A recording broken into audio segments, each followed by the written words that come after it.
I'm also multitasking because as I'm doing this, I'm retweeting the posts, Ah. I'm replying to requests, and I'm also uploading Saber's new video that I just finished to the Dropbox. So I'm doing like several things while we're doing this.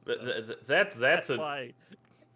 that's a true professional, something I most certainly can only dream from. You know, my personal limit is basically... Part of my job was making you look professional. Yeah, but at the end of the day, I am already reaching my limits with just being here, starting OBS, remembering to have this live symbol appear, and then to start the show at around about the right time with the magical words of "Hello everybody and welcome to the AWKWARDCast," where ANY and Keyframe up there wonder about random drivel. And for the, as we found out earlier, 7th time already, once again, back with us, previously also in the position of the co-host of this show, Aficionados Chris, welcome back. How are you? Hey, I'm here. I have exceeded my 5 timers club card has now expired. Yeah. Still not as much as Ambrose. Yeah. So, I still have it. Ambrose has Damn you, Ambrose. Where are our top people? I think Ambrose has exceeded 10. Yes. I think. Okay. Ambrose is at 11. Yeah. Still followed by Emerald Comet. He still holds number 2. Then, with 7 appearances shared, we have Chris, we have Abby, and we have British. And then we have our old-time veteran, Wooten, our upcoming veteran, Wolfhead, and yeah, then we are already like 4 visits, Yuri and Kichi, and then just down. The people who have only been 3 times here, please, between the 3 of us, we don't even need to bother about those. I will proudly boast that I have been on here more than the Cinema Snob. Oh, that's actually true. Wait. He's among the 3 people. He's been the 3s, but yeah, Chris shares the honor. 7. Chris shares 3rd place with good old British and Lauren. He shares 3rd place with our pseudo siblings. I realize. See, when I hear British, it shows I think of Lord British, the creator of Ultima. Yeah. Good old times. Okay, that's good. You had Lord British, Daddy Ultima on your show? But the problem is we can also not reference him as Ninja, because then it might be Denim Ninja. We have too many ninjas. Yeah, we have 2 of those. Yeah. We just have too many people that share things. No one's original with their names. Yeah, I mean... Except for... I mean... I don't know anyone else that has Cosmic in their name. That's true. I mean, except for the kid on Netflix. But yeah, we... I don't know anyone who has Y as a phonetic part of it. Yeah. But then again, nobody really has it, so for good reasons. So from a marketing point of view, I might have done good, but besides that, no. And Chris. And if we go with Max, yes, hi. Chris, hi. Fancy meeting you here. It may have been 7 times that you've been here, but we have to ask each time, who are you, what do you do, and why should people care? Why do we get you on this show all the time? Because you guys are close friends and work together. This was a rhetorical question. Sorry, my bad. Maybe I should have just missed the show today. Yeah. Maybe I should have just missed the show today. We could have just spun it as maybe. Maybe she died. Chris and I were ready to go live, just the 2 of us, but it would have been an interesting show. Not. Oh, I thought we were. Oh, it would have been, but that hasn't stopped me before. I told you to flip the switch because I was like, oh, she'll be here. Don't worry. Like because we weren't talking about anything, and then he starts a topic starts to come, like, now we have something, flip that switch, like now, because now we're in the middle of something, and then it'll be engaging. Otherwise, it's just two boring white guys just. Story of our lives. I don't really add to the color element there. Now it's just that's not the now point. it's just now it's just interesting white people. And that itself may be an oxymoron. In the window, like I do reviews, maybe. There'll be new ones, don't worry. But now I do reviews on the website and on YouTube. Other than that, I do a lot of outside work, freelance, I guess you call it. I do editing for people like SaberSpark. I also manage projects and things over at DA Games, which is where Chrissy is along with me. So she knows all about that stuff. We just put one out, Brothers in Arms Instrumental. She did a great job on that. And that's about it. I would say I recommend go to my YouTube channel. It's Aficionados Chris. You can see the website there, spelled the same. So go there, subscribe. Plenty of cool stuff. If I could recommend one video, Lupin the Third Collector's Compendium. It's long, it's in depth, and you might learn something. I mean, 20 minutes is still absolutely watchable. So it's 50 years of content condensed into but I mean, it's a feat. I have a compliment. Yeah, I have the newest video from H Bomber Guy still open in a tab because it's 1 hour and 40 minutes. That's a long video. So 20 minutes, I'm like, I've watched him and longer. So 20 minutes, I'm like, yeah, that's watchable. That's. I mean, how many video essays are there that are like 90 minutes to even 2.5 hours? And some of them are actually and I good. don't know if like because H Bomber Guy does some really good ones. Like I like the one he did for Ruby, which biasly speaking, because I don't like Ruby, so it's like that Space Ghost bit about I agree with that man because he said everything I wanted to hear. But it's like, I don't like the show, and I was interested in hearing someone like break down why they think the show is flawed. And H Bomber Guy, even if you don't agree with them, he makes some very good points. And to me, that's a very important thing about being some form of critic on the internet is, one, a lot of people are like, especially right now, I've noticed with the Paddington 2 controversy, with the whole, people are very like fight or flight when it comes to critics. Like they just want to strangle them for lo and behold. This is Paddington 2 we're talking about, Chris. This is a worthy thing to get mad at. I don't even elevator pitch. In principle, I agree. Elevator pitch. Okay, what was the issue with Paddington 2? No, there is no issue. There is no. What? The opening to this guy's review is that it didn't have the same magic as the past 2 Paddington 2 films. There's only one Paddington film besides Paddington 2. And so it's just Paddington. The last 2 is it was the 3. Yeah, but the thing is just Paddington 2 was counted as the most highly reviewed, critically acclaimed film of all time because there's no negative reviews of Paddington 2. More than Citizen Kane. I just wanted to say.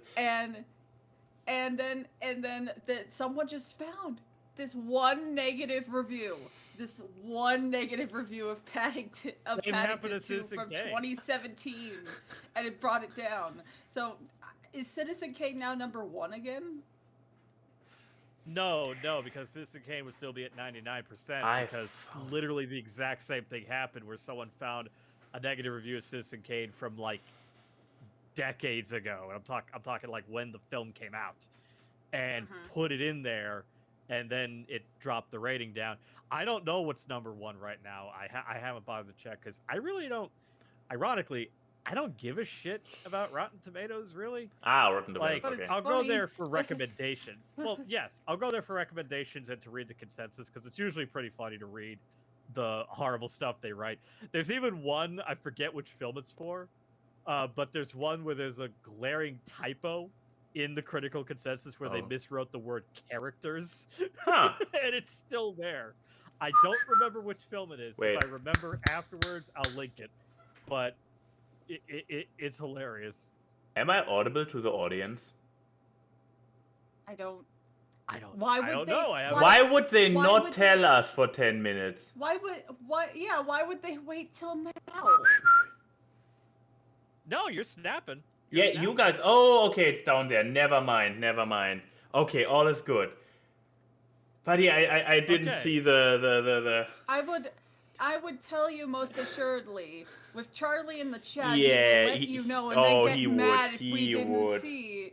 He does that during my streams. If he's the only one that says that someone's too low or too loud. But because everyone else in the chat's stupid, and is just constantly just messaging a bunch of stuff. Is this part of the show? Yeah, I never see what people say. Also, I looked it up. Apparently, the #1 film of all... They moved a lot of things.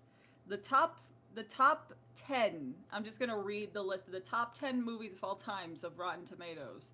Is It Happened in One Night from 1934, Modern Times from 1936, Black Panther, The Wizard of Oz, Citizen Kane, Parasite, Avengers Endgame, Casablanca, Knives Out, and Us.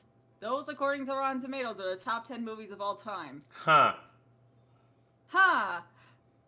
How? What? I mean, those are good movies. Yeah, they are. They are all good. They are all good movies, and I'm honestly surprised how many of them are modern. Because Yeah. I don't know. Yeah. I'm happy with Parasite because at least I'm happy for with me Parasite I mean, too. you were there when I broke my keyboard tray, my old desk when Parasite won Best Picture. Also, because I was slamming it so hard, just going yes, yes, because I've been a Bong Honestly, Joon-ho my fan weird for thing years. is that my weird thing is number 11 is actually an animated movie, but it's Toy Story 4, which is a great movie. Oh. But that can't be the most highly, because I know it's also an aggregator of number of reviews along with it being its percentage score. Why did everyone go review Toy Story 4? Why does Toy Story 4 have 450 number of reviews? Can't we have like 450 people review Soul? Like, come on. There is a thing you do have to consider. Is I know some of this might argue is like, well, Soul came out after and it should carry over. I agree. But to become a certified Rotten Tomatoes critic is actually not that hard. You just have to be able to prove that you write for some form of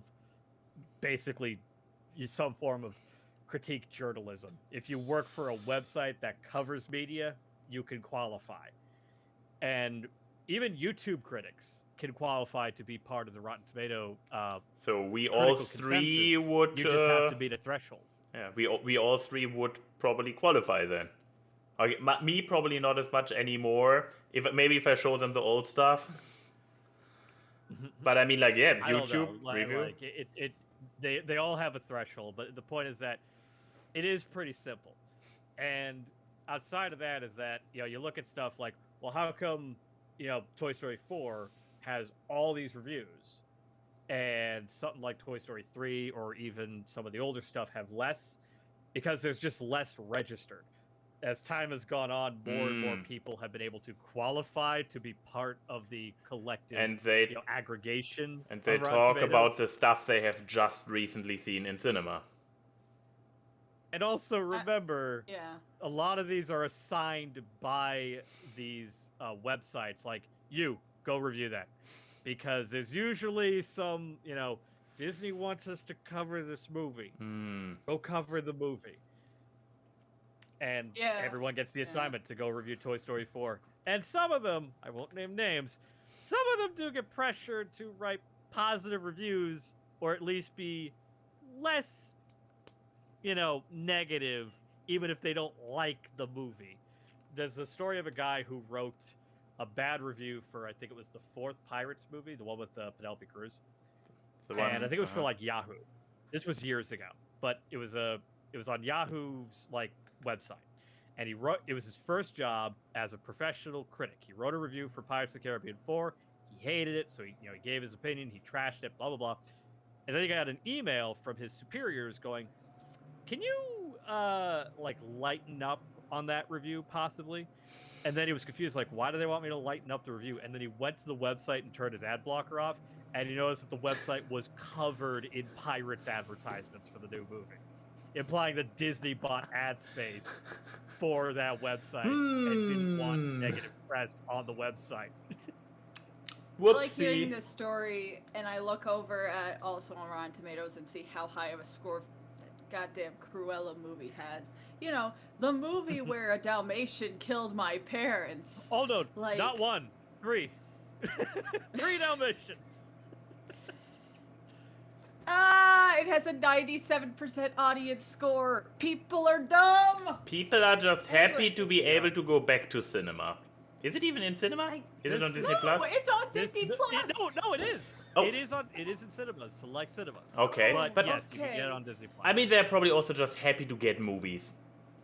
At this point, though, if that's the whole reason why you're happy and giving something a good score, I can go put a goddamn cat video up in cinema and people would be happy to Probably. go. Because Yeah, probably.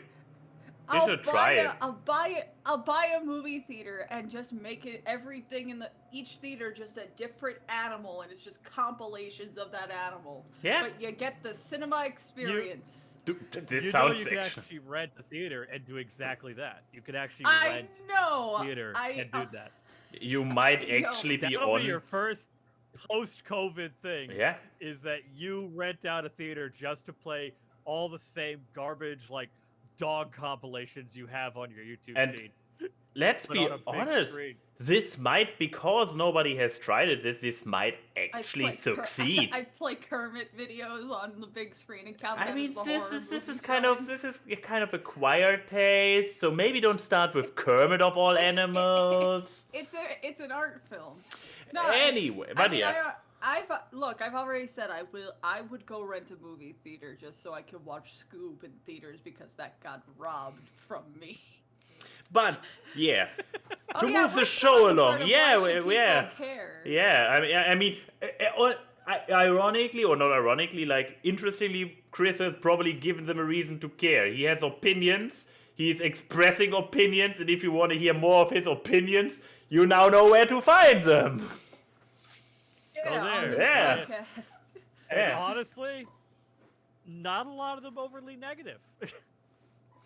Yeah.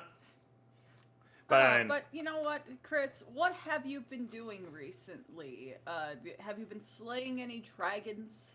You know, going on any wild adventures? I feel like this is an allusion to something. No, I literally say this to every guest. This has become a thing. That's the 2021 thing that we ask about slaying dragons. I'm sorry. We'll get the one person who eventually says yes, I've been slaying dragons.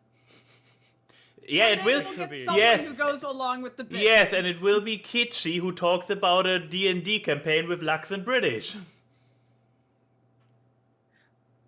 One day, I will get someone who will commit to the bit. We're not supposed to do the now it's awkward bit yet. That comes. Fair. Yeah, no. But yeah, what's been going on in your editing. life, Chris? I've been doing a lot of editing, mostly for SaberSpark. We all know and love him, obviously, around here. If you don't know him, go subscribe. He's a good boy. Yeah. DA Games work. We have new merchandise coming out soon. I won't say what it is, but we do have new merch. Chrissy actually just successfully packed up and got ready several limited edition dog tags for DA Games. And 99 boxes. 99 boxes all in my living room. Not for long. 99 boxes of merch on the mall. 99 boxes of merch. Honestly, she would have started singing that because she live streamed packing all of them. And outside of that, just vibing, being with people, working on videos that haven't come out yet, all that good stuff. Yeah, we've been living. I mean, you are also planning with our other guest that's been on the show, Glitchy Bits, to come to California for Yes. a Lupin screening. Whoop whoop. Yes, August. We're gonna go see Lupin the First in theaters, which will be Nice. my second time in theaters seeing it. But I've to let seen it people multiple know, times. we are all we don't have COVID, and most of us have been vaccinated. We are I'm we getting are still vaccinated. being yeah, you're getting vaccinated by the time it happens. Oh, long It's before like- I'll be fully vaccinated. Yeah, by the time I'm just saying we're being safe. Mhm. And you should be too. Don't be a wimp. Get your shot. Yeah. Get both your your shot. shots. If you can get your shot, unless your doctor actually tells you should not. Yeah. Like, yeah, get him. You pussy. But yes. I didn't No, wanna I could get- say I didn't want to be no, that mean. no. I could say it as someone who got the worst side effects from it. All right, Get you know your what? That's fair. goddamn shot. Yeah. But yeah, so that's been your life. Max, any exciting stuff happening to you? Believe it or not, I mean, depends on your individual level of excitement, if it counts as such. But first things first, after almost half a year of epic working on it and contributing and not letting it go, I finally finished the puzzle. Yeah, started in the New Year stream, through moving and everything. How many and pieces is that? 2000. 2000. Like, here's a head for comparison. And it all this area, every fucking piece looks the same. It's like... But hey, it's it's fitting. You're it's- halfway through the year. Yeah, exactly. So I can start another one right away. No, I might take a hiatus from puzzling. Sabbatical. Yeah, a sabbatical from Oh. puzzling. And then we do it. This is now officially a tradition, like New Year's puzzle stream. Hopefully next year we will be smart enough to not pick such a bone breaker of a puzzle and instead go with something that has outlines, differently colored areas, details that you can actually identify. I'm sure you won't. I'm sure you won't I- pick something so homogeneous. have a Yeah. feeling. Yeah, then I actually there are still one or two more puzzles that I haven't done in this flat, and they are more colorful and whatnot. The motives are even more grinding and stuff that I wouldn't hang up. I got the question like, okay, now that you're done with it, what do you do with it? Do you want to You break it apart and put Yeah, it back in the box. yeah, do you want to glue it and hang it up? And I'm like, A lot of people usually frame these. I know, but and I did consider it, but then I was like, yeah, my edgy teen phase is like 20 years ago, so I don't necessarily need to hang this kind of picture up in my flat. It's like, as a puzzle challenge, it's great, but as a motive, I'm like, doesn't really speak to me personally too much. But yeah, then besides that, I also went on a little shopping spree yesterday for the flat. Like, I went on from Senseo. I still had my old Senseo from before I moved to Berlin. So that is like a decade-old Senseo that I was still happily using. But after a year of quarantine at home, stuck with the Senseo instead of the good coffee machine in the office, I eventually, and now with the new flat where there's space in the kitchen, I was like, I want to have a proper coffee machine. So we got ourselves this little baby here, which I already had my first mugs, and it makes a difference. It really, I am as disgusting as a coffee drinker as they come. I do milk and sugar, or milk and sweetener, I should say, because usually coffee, I know, but I drink it with milk and something sweet. Nowadays, even with syrup, like vanilla syrup and stuff. And I once in front of a friend drank some. He had his espresso machine at home. He made me an espresso and was like, "You want it with sugar, right?" And I'm like, "Yes, please." And he like looks at me like I'm the most disgusting thing he has ever seen. A friend of mine, I want to point out. This why is this happening to me constantly? Anyways, so Sounds like such a We watched this guy that works with Conan O'Brien named Jordan Schlansky, and he sounds just as pretentious. Like, Yeah. About coffee. But yeah, I'm a Yeah. complete Philistine when it comes to coffee, but even I can say, yeah, coffee from that machine, freshly grained beans and stuff. It's quite a difference to Senseo. Like, yeah. So yeah, that is one happy one. yeah. Finally, for the inferior built-in sound system of the TV, a proper sound bar, which especially now in the bigger Hooray. room. Yeah, this is the thing. You don't get surround systems anymore. You get a sound bar nowadays. I was not aware that this is what you get nowadays. But Chris looks like Chris has the doubt face. okay. Is is it not? Soundbars are trash for one, and I disagree with that. You can't find a sound system. Really? An actual surround sound system. Huh. I bought one not long ago. I mean, you still can get them, You can but still get them. yeah, you can get them, but I wasn't. But okay. A soundbar is the equivalent of having one speaker for 3 channels, left, center, right, and that's it. It's horrible sound quality. Okay. I mean, it's still... then it makes it even sadder how bad my TV is, because it's a massive improvement over what we had to this... It's better. It's probably better than the actual TV, but still, that's like upgrading from a game. Sad. It's upgrading from a Game Boy to a Game Boy Color. It's just a small hardware difference. Well, let's I see. guess, yeah. Let's see if you can also sour my last purchase of yesterday, because that was one hell of an expensive day. I also, after long in quarantine, I got myself running shoes, which... Okay, That's how the do we... expensive item? No, Shoes all, are all, expensive. all three of... Actually, those have been the cheapest item of the 3, by far. But This I... episode of Price is Right. Oh Like, yeah, come exactly. on. So Chris knows his stuff. He knows that a coffee machine and a soundbar are more expensive than running shoes. So there goes the eyebrow. Yeah. And well, let me tell you, this morning, after months of doing nothing cardio related, a little bit of strength training infrequently, but nothing even related to cardio. After 4 or 5 years since I have been properly running the last time, this morning... You went running? I ran running. I want to hear your guesses, how far I made it. That's the problem. You will 10 probably... kilometers. You will probably tell me in miles. 1 kilometer. Okay, we are somewhere in the middle. It was almost 3 kilometers. After Come not on. even...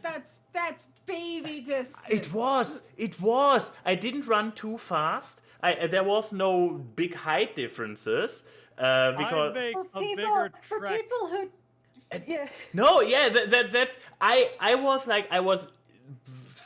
starting... My throat was starting to burn, and I'm like, I could run. Back in the day, I could run for an hour and a half. And after, I didn't even make it 20 minutes. This was like, I thought I had my wake-up call last week when I was like, I get those running shoes now. I had my wake-up call this morning when I realized, fuck, I used to be The in irony training. of- I feel like he physically is in better shape than I am, yet I make a longer trek just to pay No my doubt. rent. Because I have No to doubt. cycle. Yeah. To be fair, cardiovascular endurance is only one. You can have better cardiovascular endurance than one person, and the other person may have more, a better fat to muscle ratio than another I mean- person. I mean that's the reason why someone who's only good at cardio don't always look the most in shape. I mean, there might actually be the thing you call it a good fat to muscle ratio. I actually have always been on the verge of being underweight, and I lost. Aesthetic point of view. But fair enough. But I explain, like, over quarantine, I have lost weight. I have lost a little bit of muscle mass that I had. So, yeah. I am not elegantly or athletically thin. I probably actually have lost any proper parts of my body that are necessary to be able to endure a run, so I need to build up again. So I believe it. I believe it without a doubt that all of you can beat me right now. When I book a hotel for us, when you visit in November, I should get one with a gym and be like, hey, let's have some fun. Yeah, I hope gyms Maybe I open can bench too. press you. You know, that's also the sad thing. I set the goal because I discovered the other day from the tram, I discovered a gym not too far from here where I was like, this will be my gym. And it's so close to home. I can basically get here by bike or by jogging here. And I was like, okay, for today, I just want to make it there and come back. I didn't make it all the way to this gym. So the idea of running, get sadder? so the idea of basically jogging there to then work out and then jog home again. This idea is probably a few months in the future for me. I used to call myself athletic. Yeah, please, Keyframe, take over. Those were the highlights of my week. Finishing a puzzle and failing at running. And buying a soundbar that apparently is shit. Soundbars are just shit by design. Fair. Yeah, is his internet cutting out, or is that me? It probably is me. I hear it. Yeah, it probably is me because you guys also look a little bit lesser quality. So it must be my end. I'm sorry for that. Okay. But yeah, so now it's my week. Okay. What did I do this week? I mean, like, outside of what I did yesterday, because it seems like Chrissy's weeks are always a week of nothingness, and then something happens on the weekend. But nah, man, I've just been busy with work. Like, I've been very, very nose to the grindstone recently. Like, if you ask Chrissy ask Chrissy what she's doing something, I'm sure. I've been staring at After Effects for too many days in a row. For too many hours.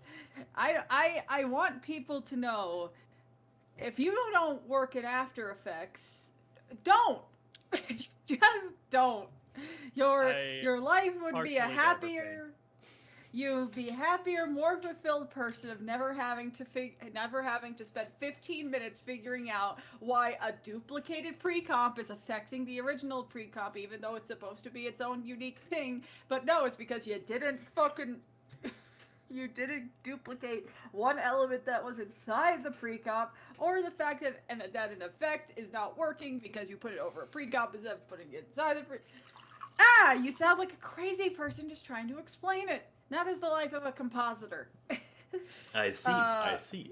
When you watch any episode of Has Been Hotel, you don't thank Brandon Rogers, you don't thank Vivzy, you don't thank the animators, you thank those fucking compositors. They do the thankless work for you.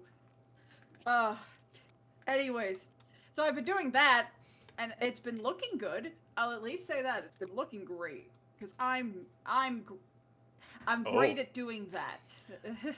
Careful there, you're talking good of you. You're talking positive about yourself. This look. Shut up, Max. She's earned it. She did. She did. No, that's the thing. He'll agree with you, and then I'll be like, "Shut up." But besides that, I did a little charity thing on the weekend. Nothing that's as big as highfalutin as the Angela's House streams, which I consider like my great Gatsby parties of charity work that I do. This one was just a very, like, I'm just gonna play these games. There was no guests advertised. I honestly just went into Chris's server and was like, if anyone wants to join me, you can. I'm just gonna be in the live stream room playing Pokemans. And we raised $1,500, I think, $1,525 for Children's Hospital Los Angeles, and it was fun. A lot of it near the end. A lot of it near the end. I don't realize when there's deserts and people donating during Angela's house because it's such a hyperactive stream, because I'm moving from game to game in the span of an hour, moving people around and stuff. So I don't recognize it. But when you're just playing the same game for like 3 hours, you start to be like, okay, I'm much more hyper aware, because it was still really good. So I'm not going to discredit any of that. We did get more people being like, God, how far are we into? How many hours have you played Pokemon Shield and you still only have 1 badge? I was like, that's not my fault. That's the game. But sure. However, no, there's so much tutorial in this fucking game. You have no idea, Max. I don't. Early game The new Pokemon Shield and Sword is a slog. I have not played a single Pokemon game. I will literally not know. There's a lot. Okay, there's a lot boomer. of good. There's a lot of good to it. Shots He's not been even fired. a boomer. He was the Pokemon craze started in a perfect time for him. Yeah. He just never got into it. Yeah, I mean, it was probably not as popular in Germany as it was in the US, but it was running on TV. The cartoon was running on TV at the prime time in the afternoon in the 90s. So, but yeah, sorry. It did say something that the most entertaining part about Sword and Shield wasn't wasn't going to the gym battles. It was going to the lake, fishing, and trying to find a shit ton of Magikarp that we keep naming Derek after our good friend Salty DK Dan. We currently have Derek 2, Derek 3, Derek the 4th, because you can fit 4th in there, and Derek V. My whole family of Dereks. Chris is a Butterfree, which is, so he's like a little butterfly, which is the Pokemon that's actually on the Children's Hospital logo, which is the smartest thing. It's the smartest thing I ever did by recoloring the wings to be the Children's Hospital logo. I'm a genius. Yes, you are. Also, Lauren did that artwork of me as a trainer with my little Sobble, which I have named Kermit. Yeah, that makes actually so much sense, because it didn't look like your art style. Now, but yeah, Lauren, sure. Yeah. Yeah. Now in hindsight that you pointed it out. Yeah, me and Lauren share a lot of things. Art style is not one of them. But my art, if that was me, the line art would be 10 times thicker. But yeah, so it was actually a lot of fun. We ended it early because we just raised the money a lot early, and I was tired because I was up for 30 hours before the stream. I didn't sleep, and the whole chat was like, Chrissy, you need to go to bed. and so were the people in the call, and so were my friends, and so were the people in my house. And I was like, no, I can keep going. Yeah. But then people went to sleep. And I still don't know who Mac is, who donated $250. Wasn't me. Who are you? I know it wasn't. I have an alibi. I know you have an alibi. You were playing seducing match 3. Yeah, while you were doing something for charity and playing relatively wholesome games, the assault with fruit aside. Yeah. I was honey popping it up. Yeah, exactly. We all have a way to spend our Saturdays. Some helping other people and some doing that. But yeah, it went really well, and I'm very humbled that an event that takes less planning, that was more impromptu, like the Pokemon thing, is still successful. Then even just as successful per capita, I guess, as the more planned, big streams like Angela's house. So it's a humbling experience. That's what I can say there. But besides that, the only other thing that happened in my week is one of my current obsessions. That is my media. Oh my! That was a segue, wasn't it? Where's your media? It was actually a good segue. It was. Also, we should not waste it then. If people were wondering why I was late to the podcast, it was just that I just passed out. Brett had to wake me up at midnight to feed me a sandwich because I didn't eat all day. because so just imagine this very tired person waking up to eat half of a Subway sandwich and then falling immediately back to sleep. I woke up and I was like, why does my room smell like a sandwich? And I see a sandwich on my nightstand. I was like, no, that was the fairy. No, that wasn't hit. That's not an awe moment. That's Brett saw me eat half the sandwich, fell asleep, and he stayed up without having the inclination to go put the rest of the sandwich in the refrigerator. Oh. But he made it in the first place. He didn't make it. He bought it. he bought it for you in the first place, or did you tell him to bring it? No, he got it for me. Okay. That was his. Okay. That was his. I'm just saying put your oars in the correct place. Right. Oh, he left your sandwich. Oh, he left your half-eaten sandwich right there on the nightstand where you left it. He left you a half-eaten sandwich in your very hot Californian bedroom with shitty air conditioning. Well, if you put it like that. Good thing the sandwich is mostly meat. Well then. Does that make it better or worse? Is gross warm vegetable smell better or worse than meat? Leave it in the comments below. Anyways, my media. Yes. Oh, that's where we are now. All right. Yes, Denim. There was meat in it. It was a spicy Italian sub with double meat. So Let's just a shit ton of salami. I feel Ginny.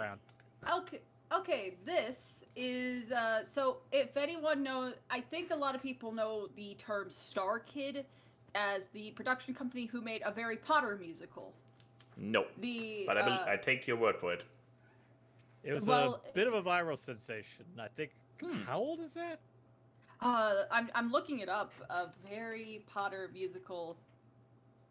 It's from 2009. It's an older thing, because Star Kid is actually just this this production company that was made in a college in the University of Michigan. So, and then they just started making parody musicals of a bunch of things, and they've done quite a few things. They've done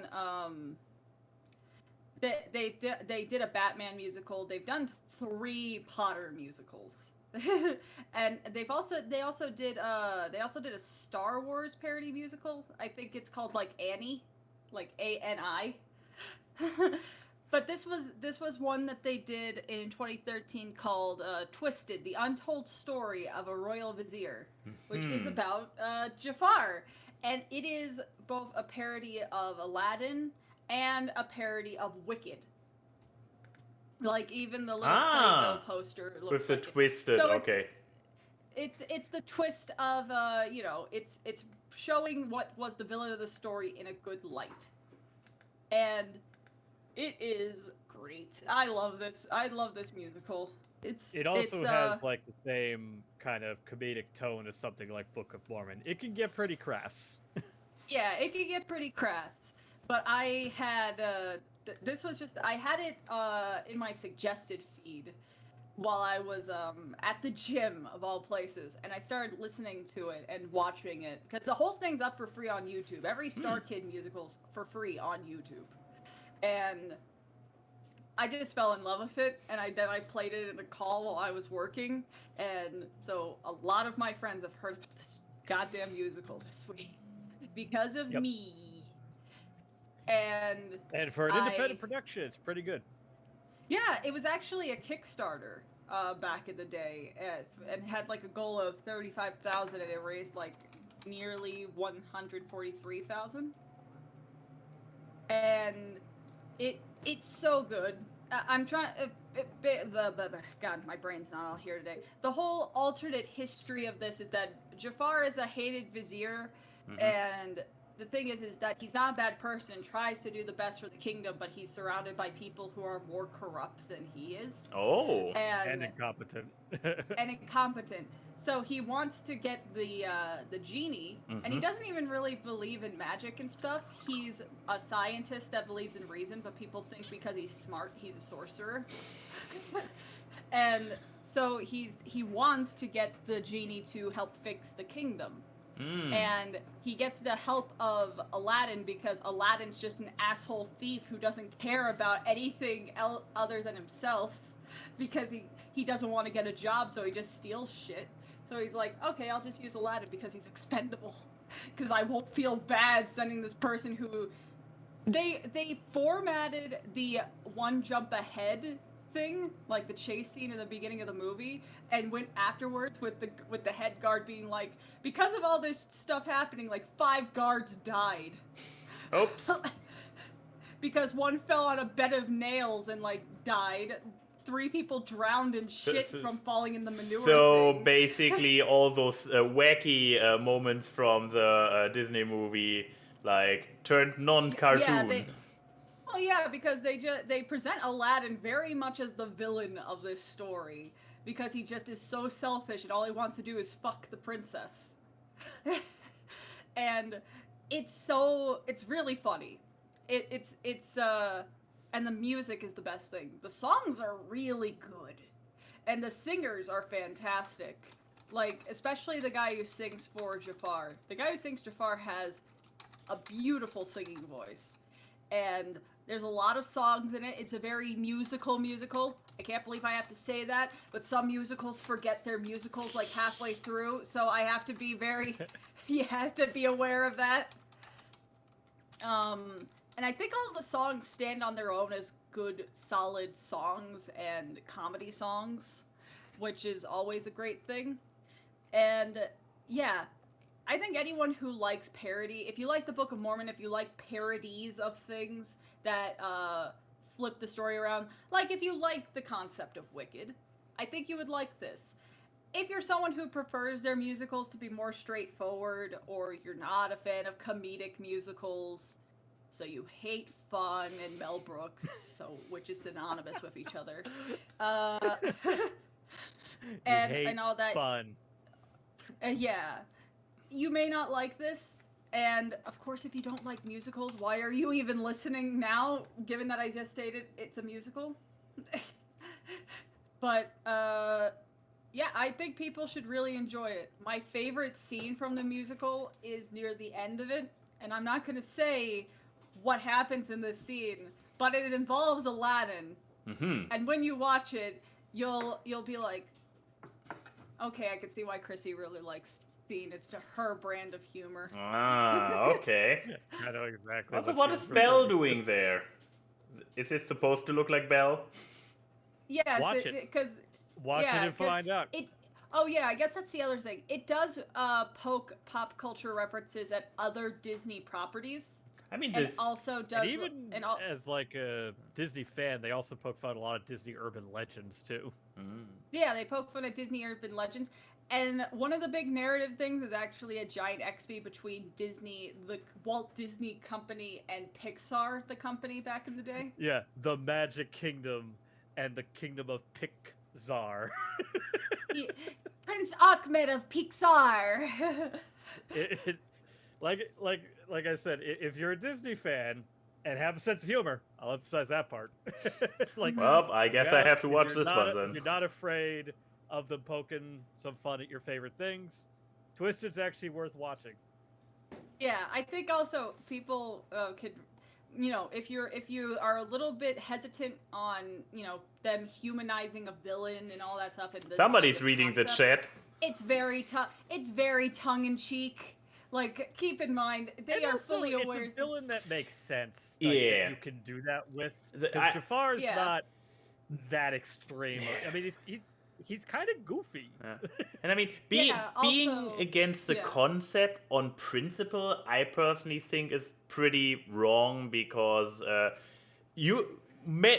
are also just pure evil villains, which is fine. They serve their point. But a lot of especially highly praised villains are usually ones with dimensions where you can actually see their motives, and they are humans. So humanizing villains actually implies that you are dehumanizing anybody who fulfills the role of a villain by default. It kind of does not sound good. Yeah, I will say though, the one of the funniest things about this musical is actually something I found out after it was looking up backstory on the musical. The idea for it came from the director or one of the people who were the heads of the musical, Matt Lang, nursing the idea for the musical because he thought of Aladdin being a villain since he was a child. He always wanted to make a musical where Aladdin is the villain because he just hated the idea of the movie saying that stealing is okay. And I'm just like, you know what? I actually kind of respect that of someone just being like, I want to make this thing because this has bothered me since I was like 5 years old. While I was sitting there with my coloring books, I watched this film and be like, you know what, sir? I don't really agree with that. It's so good. But yeah, if you're someone who already knows Star Kid Productions, because if you're a theater person, they are kind of they have a name for themselves for comedy musicals. Or if you are a fan of parodies and a fan of stage productions, look, this is the closest thing you're going to get to a pro shot of the Aladdin Broadway musical, sad as it may be. So there you go. Never say never. I know. One day Broadway. It took a while to get a pro shot of Newsies. I'll just say that. I know. But it's so good. This is so much fun. I'm probably going to make other people watch it, Max. So yeah, give it a watch. It's all for free on YouTube. You lose no money. All you could lose is time. And come on, I know you people. Okay. Now, Frollo does not deserve to be dehumanized. The actual music, like stage production of Hunchback, it humanizes Frollo a lot.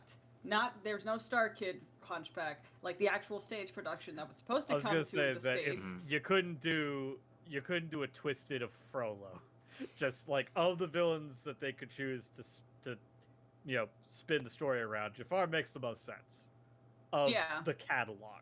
Like there are others I could think of, but they do make a joke in the musical about Cruella actually just being a downright terrible person, and you can't twist it to be like, I just want to make a coat of puppies. What's wrong with you?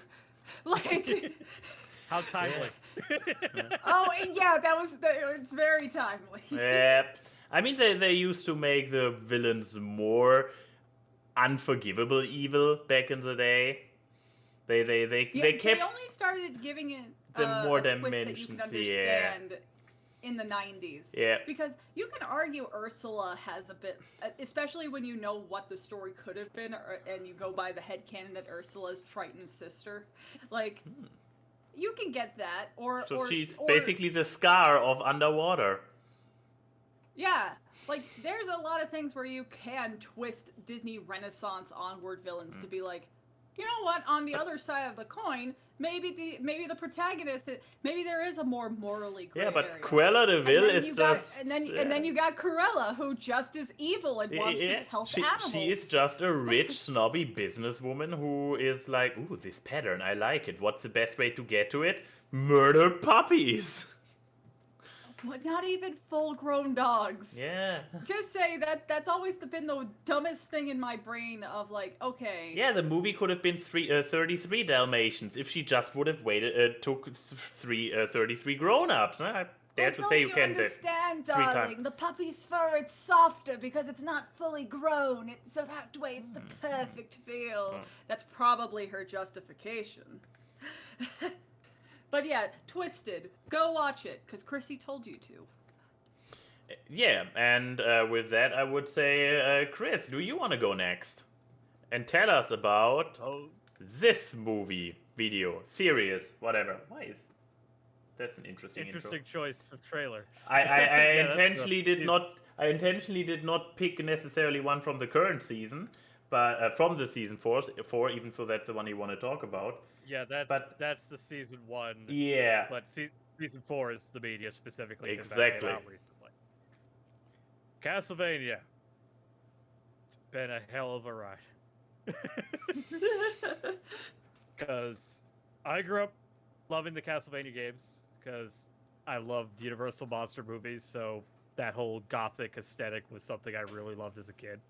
And my uncle had the games, so I played some of those. They make the Netflix show from this first trailer we see, and I'm sure a lot of you know, it's now highly regarded as one of the best reviewed video game adaptations of all time. Literally every single season has been consistently well reviewed, with like 90s and 100s and all that stuff. Would you say it's Paddington 2 levels of good, or only Citizen Kane? I'm ignoring that stupid question and continuing on with what I was trying to say. The thing is, I think the highest praise I've ever given is that Cowboy Bebop is not of many subcategories. It's one of my favorite anime series. It's one of my favorite animated series, and just my favorite series, period. The only reason it's number one, because for years it used to be Arrested Development, but then seasons 4 and 5 happened to Arrested Development, and that got knocked down. So now Cowboy Bebop is the reigning champion. Due to Castlevania, Cowboy Bebop was in danger of being overshadowed by Castlevania. That's how much I really love this show, and still love it. And then, after season 3 is when I had that opinion of, oh my god, I think this might be my absolutely favorite show.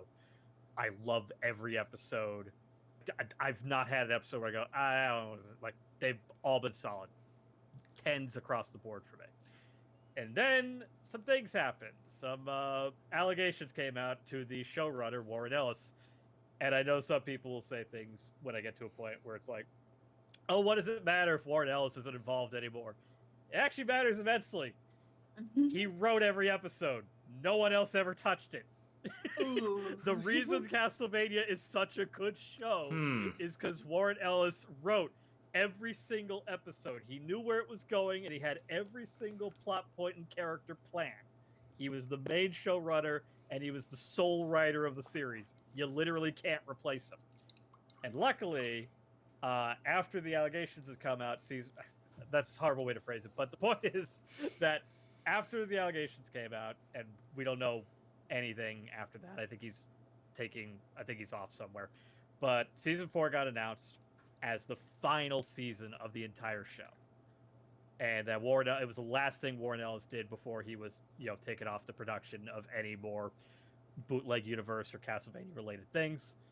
And season 4, my biggest paranoia was, is it gonna, is this actually gonna end? I don't want another BoJack Horseman where I'm kind of disappointed with the ending, even though BoJack Horseman didn't have a terrible ending. I was personally disappointed with it. Not to the fault of the writers or the creators. It was a fine ending for what the series is. Yes. Doesn't mean personal feelings can't be disappointed. Exactly. But Castlevania is genuinely one of the best final seasons of any show I have ever seen. And that's saying a lot, because how many people have their favorite show even get an ending? Yeah. Some of them just get canceled before they finish everything, or they bait and switch, like, oh, we could do more, but you got to save our show, and I hate that. The show had Final Space. Sorry. Wait, was Final Space canceled? Final Space, according to Olin, there's no green light yet on it, or that he can't say yet if there is going to be a season 4, which he has stated, if there's not a season 4, season 3 is going to be a very disappointing season for a lot of people. Oh, lovely. Which I don't like that. Well, look, Olin, but you can't blame Olin for wanting to make a struggle. But it's season. a funny thing to say to the camera. Oh yeah. No. Yeah. Castlevania season 4 is just, not just the finale, although the finale is spectacular, but it's just one of the single greatest final seasons. It ties up every story, every character arc, everything you ever wanted finished gets finished beautifully. It has some of the best fight sequences, which this show is very much known for. A lot of its action sequences, and they're top notch. Every character arc is completed. It ties that bow beautifully, like a majestic Christmas present. And I'm trying not to overhype it, but you have no idea, guys, how how many disappointments I have had for final seasons, and this is the one saving grace. Like, oh my god, this was actually really good. And I'm sad that it's over, but a fucking great way to go out. And I hope, because the bootleg universe, which is there's supposed to be a Devil May Cry and an Assassin's Creed animated series for these same producers, which they call the bootleg universe, because they're all like these different video game properties. They're taking a while to get to them, probably because of but Castlevania was their bread and butter. It's done now, and they did a fantastic job. Watch it if you haven't. I don't know who hasn't. It's very easy to get into. You don't even need to have ever pressed start on any of the games. Like, none of them. All right? And despite the advertising, the game doesn't adapt the first Castlevania. It's actually Castlevania 3, which is a prequel to the whole story, because it's Trevor Belmont, not the most well-known Simon Belmont, who, the guy from Smash. It's great. You mean Simon's Echo Fighter? Richter? No, Trevor.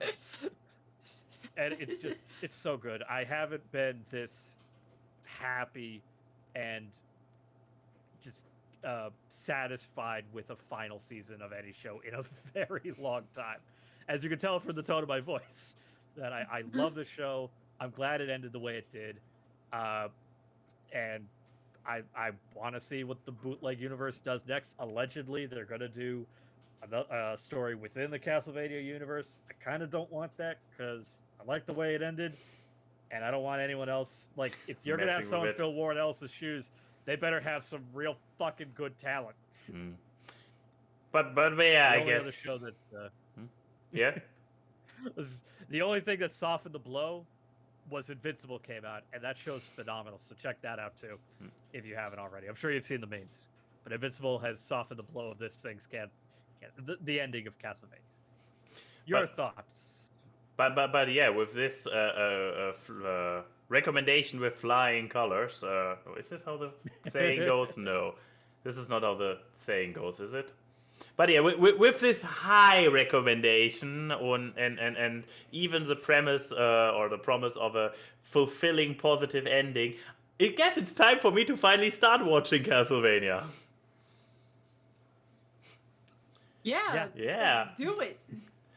It is the easiest show to get into because of one factor, all right? The first season, and they're 22-minute episodes, 22, 20, they're 30 minutes. Mm-hmm. The first season's only 4 episodes. So it's already it's a great way to go, man, I'm just going to watch more. I have seen movies that are longer than this entire first season. No, well, actually, it's funny you should say that. The reason the first season is 4 episodes... It was a movie. ...is because it was a movie that was written in 2008 and never got produced. It's an old script. And it finally got picked up. They basically repitched the same script to Frederator, and it got greenlit as a series, but it was basically like a beta, like a mini-series. All right, well, we'll do 4 episodes. We won't do a movie. We'll just split it into 4 parts. And as you saw, it became highly critically acclaimed and very successful for Netflix, so they went, fuck it, let's do more seasons. Which also begs the question, if the movie version came out when it was supposed to back in 2008, 2009, would it have been as highly acclaimed? Well, somebody traveled to a parallel universe. I don't know if they could have gotten away with some of the stuff they do in it, because, the whole landscape of what gets greenlit in animation and where you could put things was different in 2000. It was a direct-to-video film, so they would have gotten away with a lot more. Possibly. True, but also I don't know if it would have had the reach that it would have nearly had true. now. Yeah. Now it being anybody who has Netflix has probably seen an ad for it popping or a recommendation for it popping up. So yeah, that would probably have not been the case. It's always in the top 10. But yeah, anybody you would say who might not enjoy this show, somebody you want to give red flags or warnings to? I guess if I was to think of someone, anyone who is easily triggered by epileptic flashing, Mm-hmm. Especially in the last season, because. Yeah. And anyone who might have issue with excessive violence, because it gets pretty bloody. Like, I mean, it's a show about vampires and dark creatures. It gets pretty brutal. Are we talking bloody or are we talking gory? Yes. Okay. Both of those. It gets gory. It gets gory. It gets bloody. So yeah, if those are two factors, then I would say at least proceed with caution. I still say. Depending on your tolerance level, it's worth overlooking. Mm-hmm. I mean, granted, I'm not triggered by any flashing lights. I know people who are, some of them in this room, which is something I try to consider when I pick movies or things to recommend, because I know, unfortunately, not a lot of places disclaim. Although Netflix thankfully does. In the top corner, they say may trigger. Yeah, I mean, that's the funny thing. Invincible has it in front of every single episode, and we are like, where are the flashing lights? We are still waiting. And we are like, what are we, 4 episodes in, 5? We're 5 episodes in. I'm waiting for my seizure show. Give me what you're promising. Exactly. I'm curious, as someone who's ignorant, do they make, because I know they make like special glasses for people who are dyslexic, do they do anything for people who can get triggered by flashing lights, like to deflect that or something? I wouldn't know. I mean, sometimes I just wear sunglasses when I know that something has epileptic things, because it dulls it. Because it's photosensitive epilepsy is multiple factors. It's also like, it's the speed of which something is changing colors. The colors themselves can be a factor. The most often occurring thing that can cause seizures is a switching between red and white. It's because it just affects how the synapses in the brain work. So if you have a frequently changing thing that is it's a bunch of science gobbledygook in that the brain is having a computer glitch. The worst offender we had was Mystery of Mamo, which I even had to make a note about after we had watched it from a video. Because the DVD short didn't give a warning. None of them do, because there are other Lupin specials that, granted, not to the extent of Mamo, where it's just where even I'm like, Jesus Christ. Mamo was like a taser. Like, oh yeah, Jesus. Yeah, Mamo was like actual electrocution. It didn't affect me, but even watching it was like, oh my God, Chrissy, are you okay? Because she was watching it with us, and I didn't know it would be in there. I mean, luckily I've gotten to the point where with knowing how something is like, oh, this is going to start flashing soon, that I know when to look down. You're able to just instinctively, But yeah, Incredibles 2 was fun to go to. Oh, Incredibles 2 was a fun thing to go to the theater for. I was thinking twice. Yeah, I was thinking there was a movie where we went to, and it was like it had a lot of it. Yeah, Incredibles 2. That's the one where I was like, I tell you when it's over. Is it over? No, it's not over. Keep your eyes covered. Oh, cool stuff! Wow, awesome! Don't look. At least for the second viewing, you knew when it was going to happen. So. Yeah, because the first time I saw it in the UK with this guy and Emerald and British Ninja, so I had to look down, and then when it was over, Max squeezed my hand to be like, okay, you can look up now, because we're in a movie theater, so you can't just say look up, because everyone's gonna be like, what the. Stop talking. Let's consider it. Do you not have a media, Max? I do, and I probably have to keep it very short, given that we are pretty far in. We've been having fun. We're yes, sorry. I know. How dare you enjoy a good conversation? But yeah, I still do have one, which would be the show. No, talking about Netflix shows. The show known by the name of the Brooklyn Nine-Nine. Yes. That's not a Netflix show over here. It's true. Oh, is it? It's not? No. Curious. It airs on network television. Huh. It's a network show that has switched networks, though, to my knowledge. Yeah, it was at Fox, and then it moved to NBC, if I'm not mistaken. Could be. And now it's up in the air of what's gonna happen to it. Oh no, it's ending. They announced it ended. Not yet. TLDR, basically everyone involved said it's not the right time to make a comedy show about police. So the next season's the final season. Mm-hmm. Ah, okay. Yeah, but yes, we've watched Brooklyn. Exactly, but which is also so. Actually, it's still a very. Oh yeah, that was Fox Presents. But yeah, it's actually for me a very early impression because we are still in the first season of watching it. But I also heard about exactly the background, the controversy, where it's like. That currently the demand for shows that display police in any positive light is the demand itself is a little bit on the decline for reasons, and with this in mind going into the show, because we really started watching like a few weeks ago, so all the events of 2020 are already we are very well aware of and whatnot. But even with that in mind, watching the show, it is probably among the police shows, especially the ones that display police positively, it's probably one of the good ones. Like, as in legitimately a show where if the climate wouldn't be as bad, it would be... Just fuck. I should stop watching the trailer because it has the same energy as stuff like Parks and Rec and Community, but with the setup of these are bumbling cops in Brooklyn. So, even so, but yeah. But yeah, here's the thing. Okay, to maybe give a little bit of a synopsis what the show is about. So it's you're following this police department, the Brooklyn Nine-Nine. Big surprise there. Nobody saw this one coming. And that's the funniest thing, except for the two weird ones, Hitchcock and I forgot the other one. They're actually not bumbling idiots. They are actually pretty competent if they want to. I mean, the setup of the very first episode is the establishment is at Gibraltar, so the main dude, and Santiago, that those two are basically fighting who gets the most cases closed. So they are actually competent. However, where the show shines is, for one thing, that it has a very colorful cast, like in the literal sense, but also in a metaphorical sense.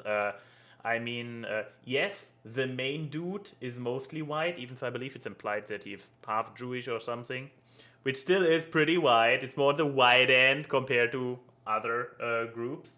But you have then supporting roles like with the captain himself being a black gay guy. And why they constantly bring this back, that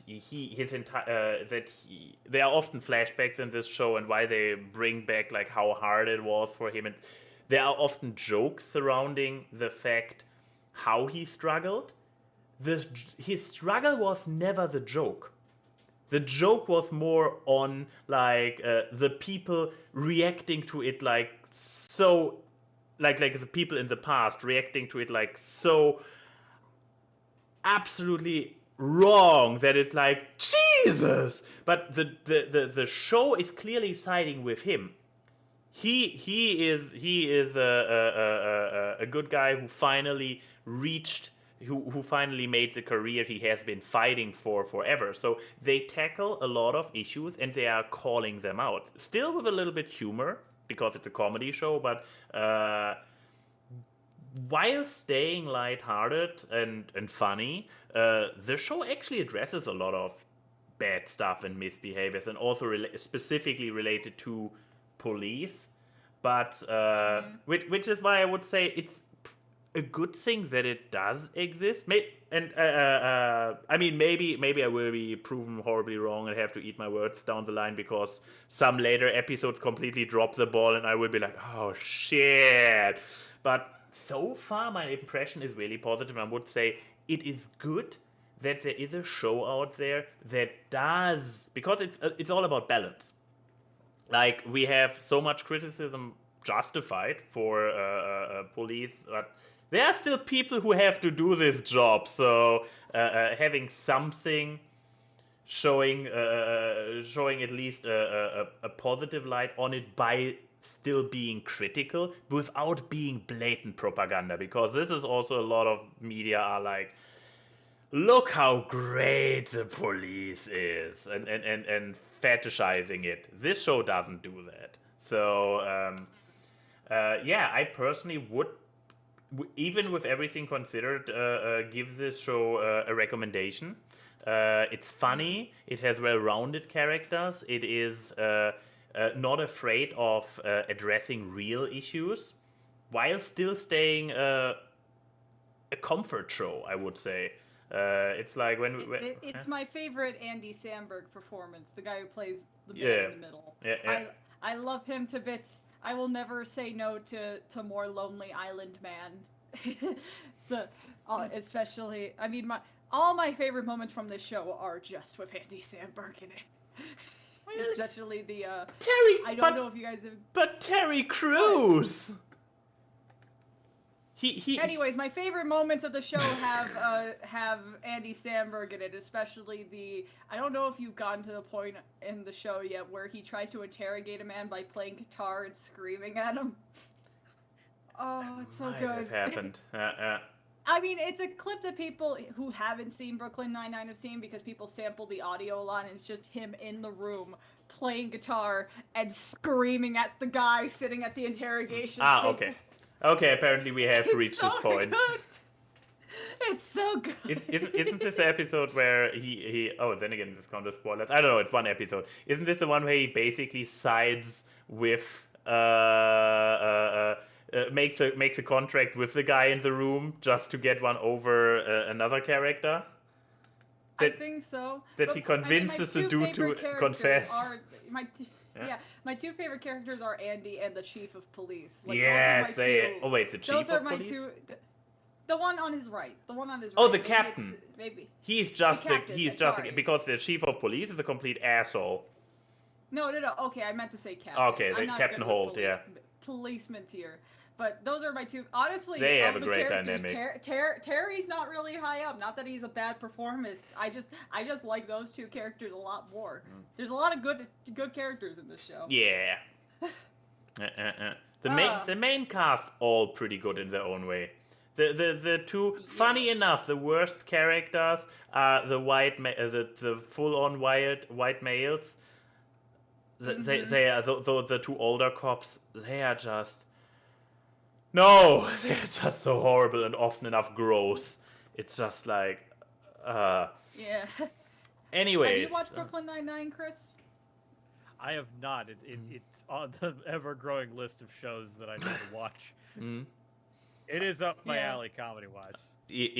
Then I would as I said before, I would recommend it. I'm not sure if there are any people who necessarily would. I would give a red flag, a warning for anybody who could not watch it. I mean, if it's not your brand of humor, obviously you will not enjoy a comedy show with a brand of humor that doesn't speak to you. Since it's not on Netflix internationally, I cannot do my usual thing of just go to Netflix and try the first episode. Wherever it's available, if it's freely available to you, then give it a try. You will know within the first 10 minutes if you enjoy this show or not. Given that it's currently with NBC, it would probably be on Peacock. That would be my guess.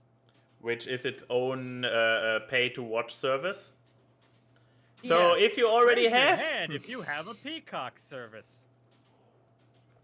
I'm not sure if I'm looking forward to. I'm afraid of the point where all those mini those mini services implode, because we I got an idea. Why don't we take all the mini services and put them into one bundle deal? It's almost like all of them are like channels, and we'll call it cable. This is what's happening, people. Yeah, it's like history. No, shut up. It's like going to a goddamn gastronomy restaurant where they do all those molecular deconstructed meals. That is what we're doing, but with fucking media consumption. You're the problem. Stop paying for 50 million things. Yeah. That's the thing. History repeats itself. The industry has gotten a new boom with the streaming services, like Netflix doing actually great things by having small shows that actually never would have stood a chance in traditional television to produce them and put them out there, and they are actually great, and they are not like bound by all the be nice to China rules that Disney nowadays is. Or that. But now they are ruining a good thing by everybody wanting to have their share of the cake and therefore fucking up the cake. I stand by it. It's going to implode very, very soon. Simply because I know this because of how many have dissolved in recent years, and they've just sold off assets. Rebranded 3 months after opening. Yeah. Yeah, I mean, as Denim says in the chat, with all those services, the only thing the industry does is making piracy a necessity again. And when you start pirating, you are like you it's a slippy little trade secret, little insider secret. Netflix has outright admitted that they log into Pirate Bay and see what's the most pirated films and shows and make deals with those rights holders to get the streaming rights. Ironically, this makes them kind of the corrupt good guys. Because they give people a reason to not pirate. Heavy emphasis on corrupt. Yeah, absolutely. Because it's going to implode, and things are all, and then these companies are also doing stupid shit for their bottom dollar, like Netflix's goddamn.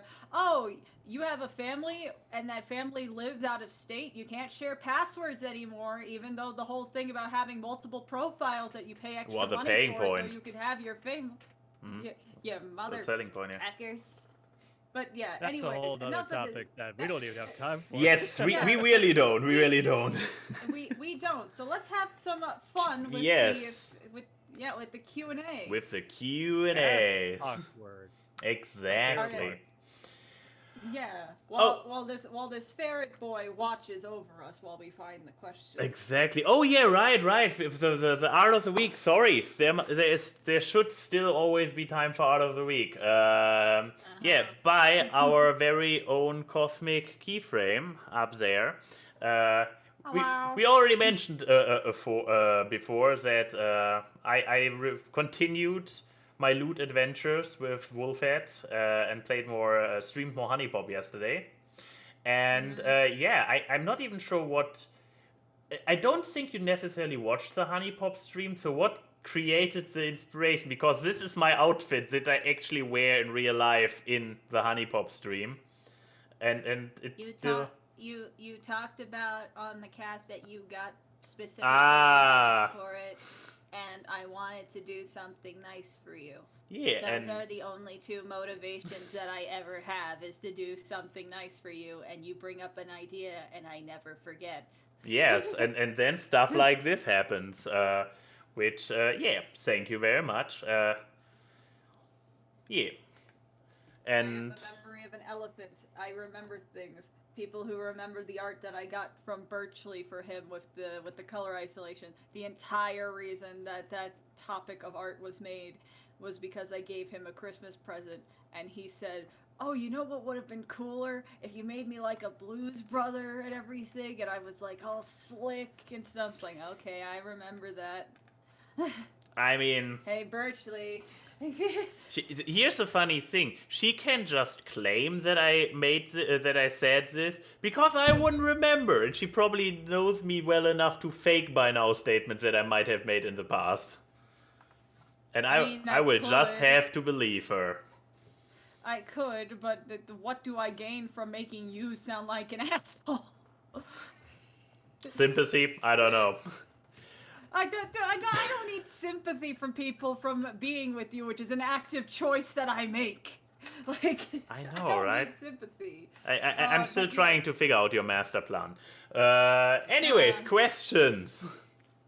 Yeah, dude, I know we have one on Twitter from good old J-Rug. We do, and even some more. But yeah, lightning round, right? We can do lightning rounds on this show. Round. Okay, J-Rock asks a very specific would you rather. You're suddenly gifted with super strength. Who would you rather fight? Vegeta from Dragon Ball Z or Saitama from One Punch Man? Vegeta. Because Saitama can Saitama. literally Saitama. kill you. But both of them can kill you. both of them No, are kind no, of no, no, killers. no. Oh. Saitama can kill you with literally one punch. I mean, and there have name been One some, Punch Man. but this is a misleading advertisement. For some villains, he needed more than one. Yeah, but those were villains that were usually like otherworldly.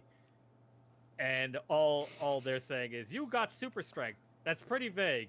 At Yeah, least like, do we Vegeta, have- there is you're at least, it's an even playing field. And Vegeta tends to lose quite a few times. True. I True. see. Are we? But yeah, I guess that was the thing I should have asked J-Rock when I saw the question of, do we have strength that is equal to the competitor we're going to pick? Because like, Because if I was to be evenly matched with Saitama, yes, I'd go with Saitama. But given the way it's written, it doesn't sound like it's in our favor yeah, to I fight guess I would. Saitama. Okay, I guess I'm gonna go with Vegeta then because of better insurance policy. Plus, I mean, I could make Bulma a single woman. That's perfectly fine with me. Oh my. Also, who said it? Who said it's a fight to the death? You know what?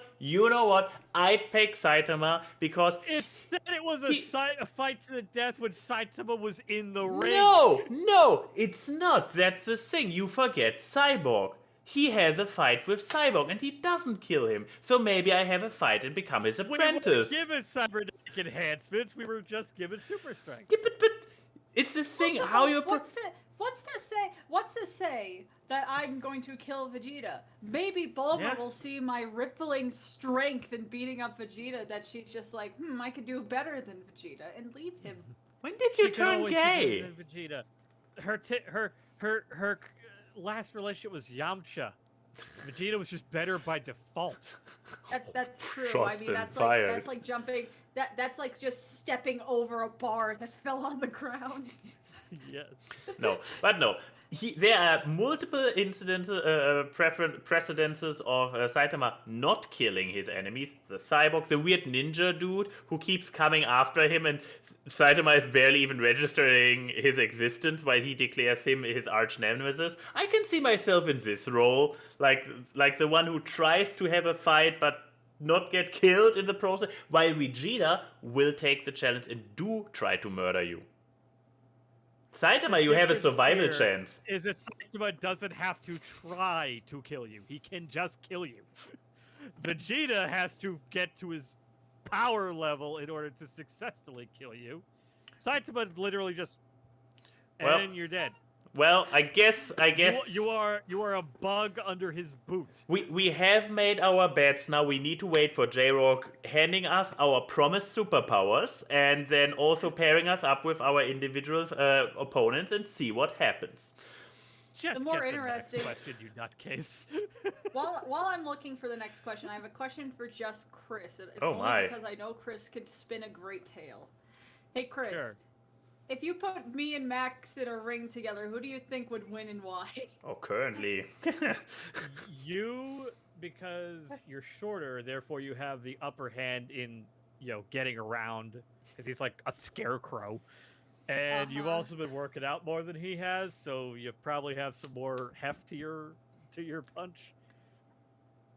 You don't really have a lot of weaknesses. The most he could probably do is trip you. It'd be like he just watching- comes over, picks me up, and puts me on like a coat hanger. Just like, and there we go. But it's we're in a weakness. boxing ring, so odds are there's no coat hanger or a place to hang said coat hanger. If you need the questions, I could pull them up. I saw some. Oh no, of them I earlier. got I got the questions. I got the questions here. I All had right. the question in my head. Anyways, okay. Coffee is a bonk. You mean coffee is a soup? The totally correct statement that I had asks nostalgia songs that you know are not that good, but you love them anyway. So yeah, what is a song that just hits you with that nostalgia? Walking on sunshine. It's always gonna be Walking on Sunshine, How- no matter what question. how old are you? He listened to Walking on Sunshine all the time when he was happy. That's his nostalgia song. I mean, I guess I can also say what? Damn it!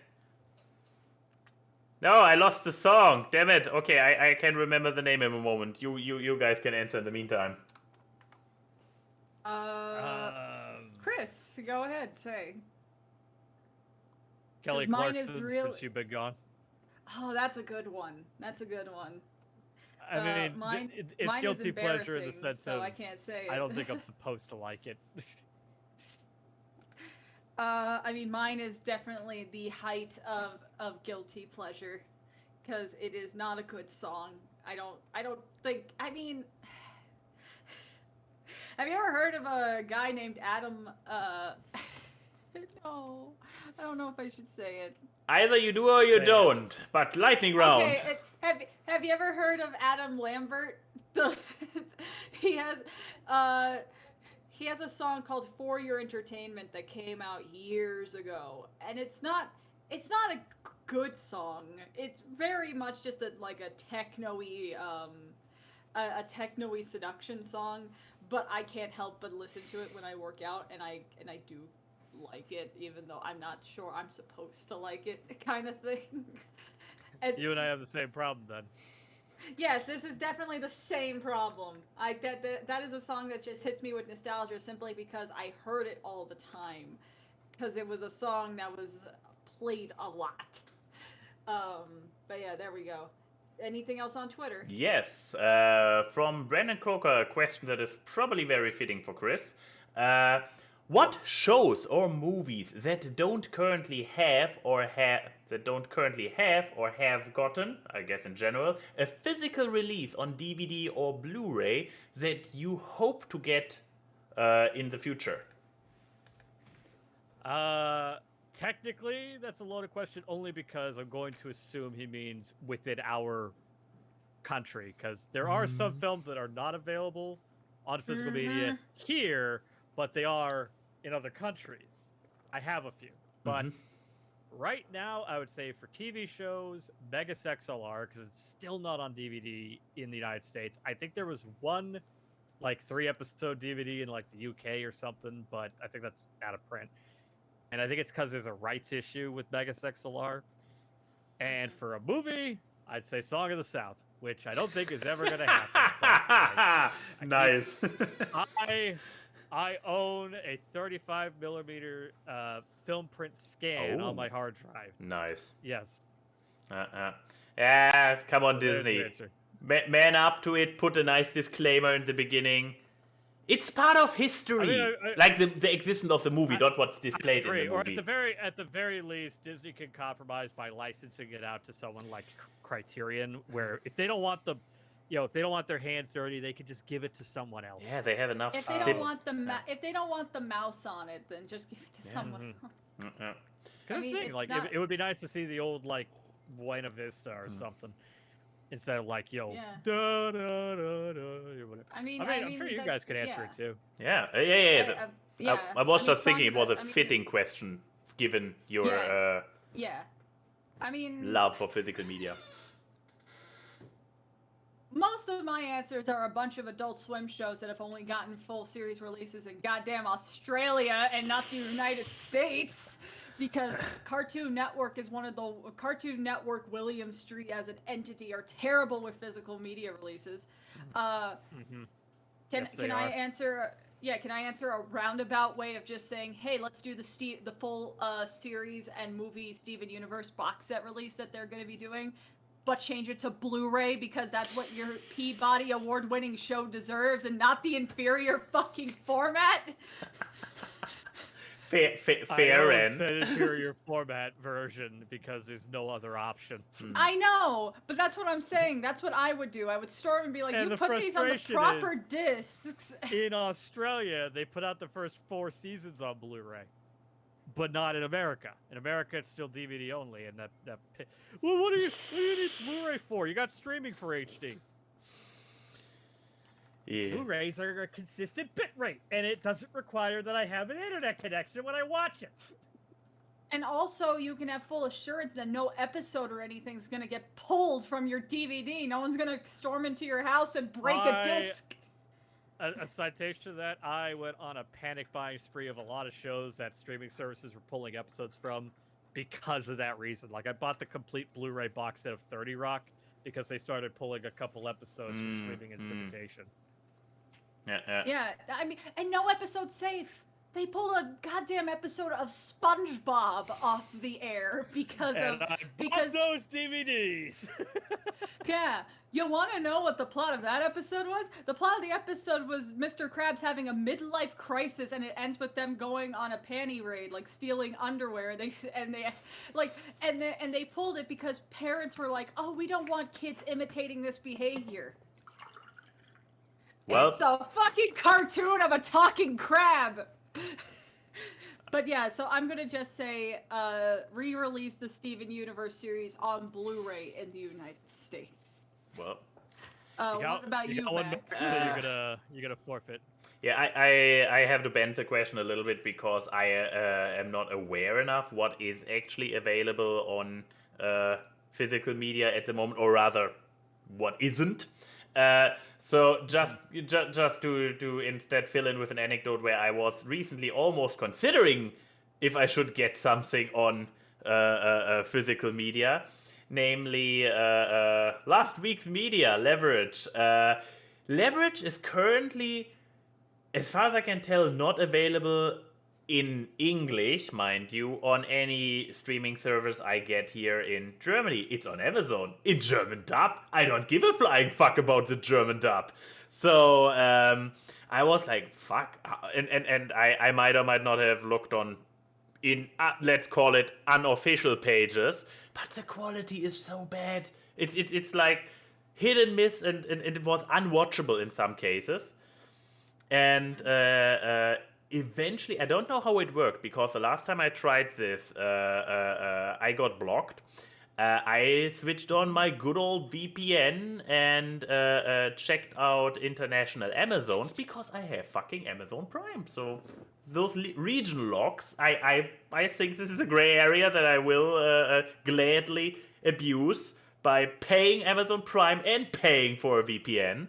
I found it on the UK. I could play it on the UK without it being blocked, because often enough Amazon videos at some point like, wait, I take the VPN. I don't want you to do this. Stay in your stinking region, asshole. And and your internet's bad right now. Jesus. Oh, okay. That explains why Chris is smiling his ass off. Because I'm going all robot. Anyways, I hope it still connects well to at least Twitch, if not to you guys. But yeah, but eventually VPN came to the rescue, and therefore my desire to get a DVD set of Leverage was avoided momentarily. Okay, on stream I'm at least to the stream to Twitch I make it all the way through, just not across Atlantic. That's fine. But cool. Yeah, next question. Next question is from Darth Raven, saying, if you could direct a sequel to your favorite movie or take the place of the original director of your favorite film, what would you do? What would you do and make? And if you choose the sequel, if you choose to do the sequel option, oh my God, this question's worded weirdly. I'm sorry. I'm trying to read. If you could direct a sequel to your favorite movie or take the place of the original director of your favorite film, what would you do and make? If you choose the sequel, if your favorite is the perfect, what would the sequel be about? I'm gonna reword this, Darth, because that made no goddamn sense. So say if you could make a sequel to your favorite movie. If you could direct a sequel to your favorite movie, what would it be about? What would you do? There you go. Ooh, what is my favorite movie? Keyframe, what is my favorite movie? I mean, one of your favorites to watch is Cabin in the Woods, but I don't know how you make a sequel to that. Oh, but it would be an interesting one. It'd be an interesting one, but the world already ended at the end of that movie. What would you do? One of your favorite shows is Final Space. This is basically the end of season 1. Okay. A giant hand is grabbing Earth. It's Final Space Season 2. There was still a human, and there was a whole world full of aliens. I don't know if they greenlit aliens in the Cabin in the Woods verse yet. I will say, because my favorite film is a German movie. You only get 1 point max for that, which is M 1931. But I would not make a sequel to that at all. However, as a kid and then later as more of an adult, I always wanted to do a prequel. I say movie, but now I would say I'd do it as like a miniseries. I always wanted to do a prequel miniseries to Roger Rabbit, where it focused on the Valiant brothers, and it would be called Valiant and Valiant, and it would be sort of a case of the week kind of thing, where they're solving Toon cases, showing the what they touched upon in the film about how Eddie and Teddy, especially Eddie, was a lot more cheerful, and they loved taking cases in Toontown, and it would be a great contrast to the bitter, kind of bigoted Eddie Valiant that we know from the film, who has his whole growth. That actually sounds like a good idea. I know, it's a great idea, honestly. I think the only problem is licensing, because you would obviously want to have the Warner Brothers cartoons, the Merry Melody cartoons. And today, probably even more. Like additional... probably. Yeah. Well, since then, a lot of characters have fallen into public domain, so they could be used. But that's the thing, is that, you can because put the Roger Dover boys in there, Chris. Yes, you can, but that's not my point. The point is, like, you would do the series, and, there could be, like, this whole, bigger picture thing going on, unraveling the corruption because, Judge Doom ended up buying the election, as they talk about in the film, and how Toontown ended up becoming corrupted because of his taking over. And the series would end with them taking, like, about to drive off, into the tunnel from the movie, from the real world to Toontown. And it would be Teddy saying that there's, another case, someone ran off with 100 Somalians, which, as we know, that's when Teddy dies because the piano gets dropped on him. But we wouldn't see that. It would all just be, for you, the viewer, to be like, oh, so it's like he's about to die. It's like the Dark Crystal prequel leading up to why things in the film happen. Exactly. Yeah. And that's the great Netflix, thing about it, is that you don't have to cast. You don't have. Honestly, it'd be Disney Plus at this rate. It'd be Disney Plus. Disney Plus, probably. Yeah. And get the right people. I think it would be a great thing. Have Robert Zemeckis back to, like, produce or even write and direct the first episode. I mean, yeah. What's he doing right now? We can get him on the line. But okay, so that's yours. I'm gonna bend the question a little bit. I'm gonna use my card, because I would make a sequel to a movie I don't like, so I can make it better. Okay. So you'd rather make a sequel and not just outright remake the film? I want to do a sequel simply because I want to do a different time period than the movie did. Because the movie I'm talking about is across the universe. The shit show Beatles jukebox musical going over the Vietnam War. Because I still think the concept of using Beatles music to frame the ever-changing world is a good idea, because the music stylings of the Beatles changed over the course of their decade-long career, and thus the decade changed along with it. That kind of thing. That's a great idea. The movie was just poop. But I would do it, and I would make it about the Cold War. I would do, like, the 80s. So, and I would do that simply because I think the juxtaposition of 60s era music to a much more modern time frame, like the 80s to 90s, would be more intriguing to me than the period piece of the Vietnam War and the Civil Rights Movement. Not that those things aren't interesting subject matters, but it's more of I am a sucker for juxtaposition, and I think that would be a better inversion. I also would not put 20 characters in the movie each based off a different song, because god damn it, that movie's biggest problem was the lack of timestamps and the fact the cast was like 70 people. You couldn't get attached to anyone. Sounds like Game of Thrones. Yeah. So I would do that and probably just make it more based off that, and I would also incorporate the solo music of each band member at that point. So I think like that to me would be a fun project I would like to do.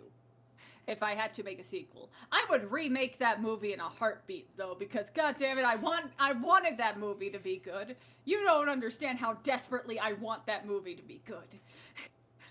And it's so bad. So bad. But what about you, Max? I have been kept wrapping my head around the question, what's my favorite movie, or do I have a favorite movie? The thing is, I have been so into series over the last few years that I have a hard time to come up with a movie which is my favorite movie. So I will just take a deep grab into the nostalgia box and just go for a movie that I know was for the longest time my favorite movie years back, which would be Over the Hedge. The movie where Nick Nolte and Bruce Willis have a stare down. Like, I heard fun stuff about the production when those two people with their deep, demanding voices then have a conversation as a bear and a raccoon. Great show. But no, I would love to know, what would a sequel look like? That's a good question. I guess there is, for anybody who is not aware of the movie, it might be old enough that some of our viewers legitimately don't. If you're not in the hedgedom like Max is. Exactly. No, it's a bunch of forest animals, which weirdly enough are completely different species, but they're living in some kind of group together. Their spot of the forest where they live while they hibernate. Around it, there's a suburban area built while they were asleep in hibernation. And then they wake up and there is some kind of more human interaction savvy raccoon coming along who has its own ulterior motives to make them to steal a bunch of money for food for him. Food specifically. And this isn't Ocean's 11, Max. It's over the hedge. But yeah, they shenanigans ensue, and at the end of the day, the animals are still living in their little spot of green in the middle of a suburban neighborhood, and they have become pretty adjusted to it. But it also ends like them overcoming the antagonists of the movie. So what would be the next one? Them probably still being more in tune with their living situation and being faced with some new challenge. Uprising. Yeah, being Animal faced. Uprising, rated R, kill all the humans. Oh, that's the thing.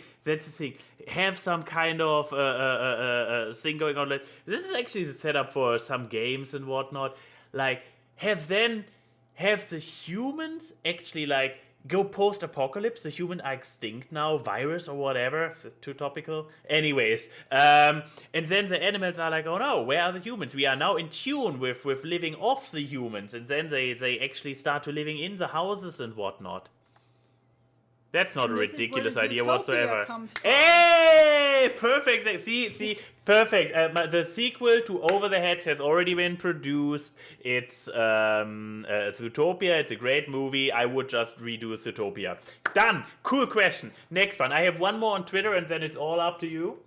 Okay, go ahead. From Wolfie Star, it's like for all three, what is your favorite Disney villain song and Disney villain and why? Which I think is amazingly topical given our discussion earlier, but the question is over 9 hours old, so he definitely asked before we got down that tangent. So for the timing alone, I think we should try to answer it. Well, yeah, Chris, favorite Disney song and favorite Disney villain. Yeah, or Favorite Disney villain song? And maybe Hellfire. well, good choice. But we should also say like classic Disney. I assume classic animated Disney. The villain song. I mean, I was about to say. What villain song have we had? Mother recently? Knows Best, I guess. This is literally the only one, isn't it? I'm gonna count. Okay. I'm vetoing this. We Okay. count all Disney because Including also the fact Pixar? that Tangled. Also no. Also the fact that Tangled is like over 10 years old now, so I think we can count it.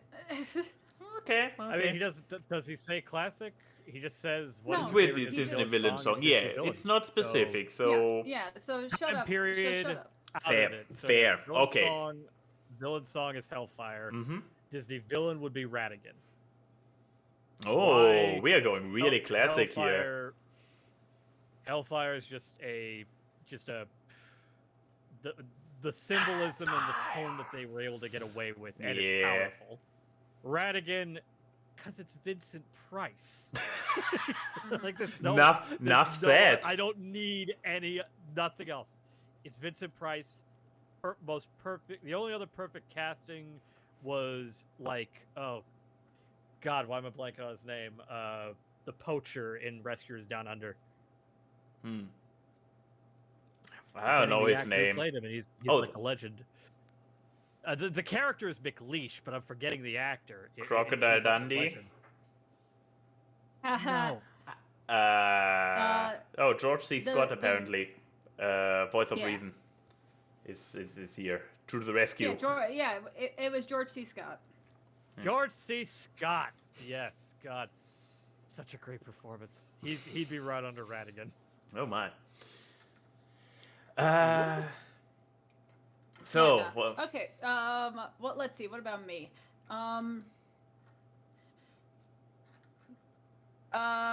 Favorite villain song? Honestly, probably the Prince Ali reprise from Aladdin. Not because of Twisted. I will say that. No, I've always it's a good choice. yeah, especially the reprise of it. Especially when you know the backstory of how desperately they were trying to figure out a villain song for Jafar and how not great all the villain songs are when you hear what some of them were. And it just makes sense that the best one was him just doing a dark reprise of Prince Ali. And he does such a good job. And it's... He does. God, Jonathan Freeman is a fantastic voice actor and singer. Imagine if Twisted went to Broadway and Freeman just reprised his role. Fun fact: the promo video for Twisted got Jonathan Freeman to do the opening narration. That's great. That is great. But yeah, so that's my favorite villain song. My favorite Disney villain though will probably have to be Yzma. Okay, I have a That second makes choice. Perfect sense. Knowing you. Either sense. Yzma or Mother Gothel. Those are my two favorites. Okay. If you would have gone with your or and stole my second choice, then I would have been really angry. Yeah, I- fine. But yeah, yeah, Yzma or Mother Gothel. Yeah, I was also leaning towards Yzma for favorite villain, but you might be able to spot a pattern here with my second choice, which is Hades from Hercules. I love a comical villain. Well, he's like the best choice as far as like, he'd be in the top 5 for me. He's pretty awesome, not gonna lie. Although But yeah, that song, for the Hades doesn't have a song That's unless true. you count the one he does in the TV No. show. Favorite song, probably due to the fact that I just knew the entire soundtrack and learned it up and down, and therefore I have in German, mind you, and therefore have more of a relationship to the villain song compared to any other one, because I believe I never memorized any other villain songs and could actually sing them from memory. Be prepared, or rather, seid bereit, as the German version is. I had a feeling, for some reason, I was like, is he going to say be prepared? Is the German going to pick be Of course you make this connection. Of course you do. How can I not? Awkward cast bingo. Chris makes some kind of reference here. Yep. But yeah, I mean, it's a great song though. And are we really surprised that what used to be the highest grossing animated film of all time, the worldwide sensation, one of us statistically would have had to pick a Lion King song or Lion King character? I mean, since we are talking will Disney, but yeah, we're talking but you because had we're talking to pick Disney. the one. Yeah, it has to be. You could have said like, oh, I like Scar, and my favorite Disney villain song is "Poor Unfortunate Souls." But no, you had to pick. Oh, it's also a great one. That has symbolism in its video of the Third Reich. I think it says something that my two choice, because my other choice between Prince Ali Reprise was going to be Shiny from Moana, simply because Is that a villain song? Yes, He's a villain. Tamatoa is a villain, and the best thing about Tamatoa is that no one knew that he was going to be in the movie. He's a great villain because he was unspoiled. But yeah, so let's see.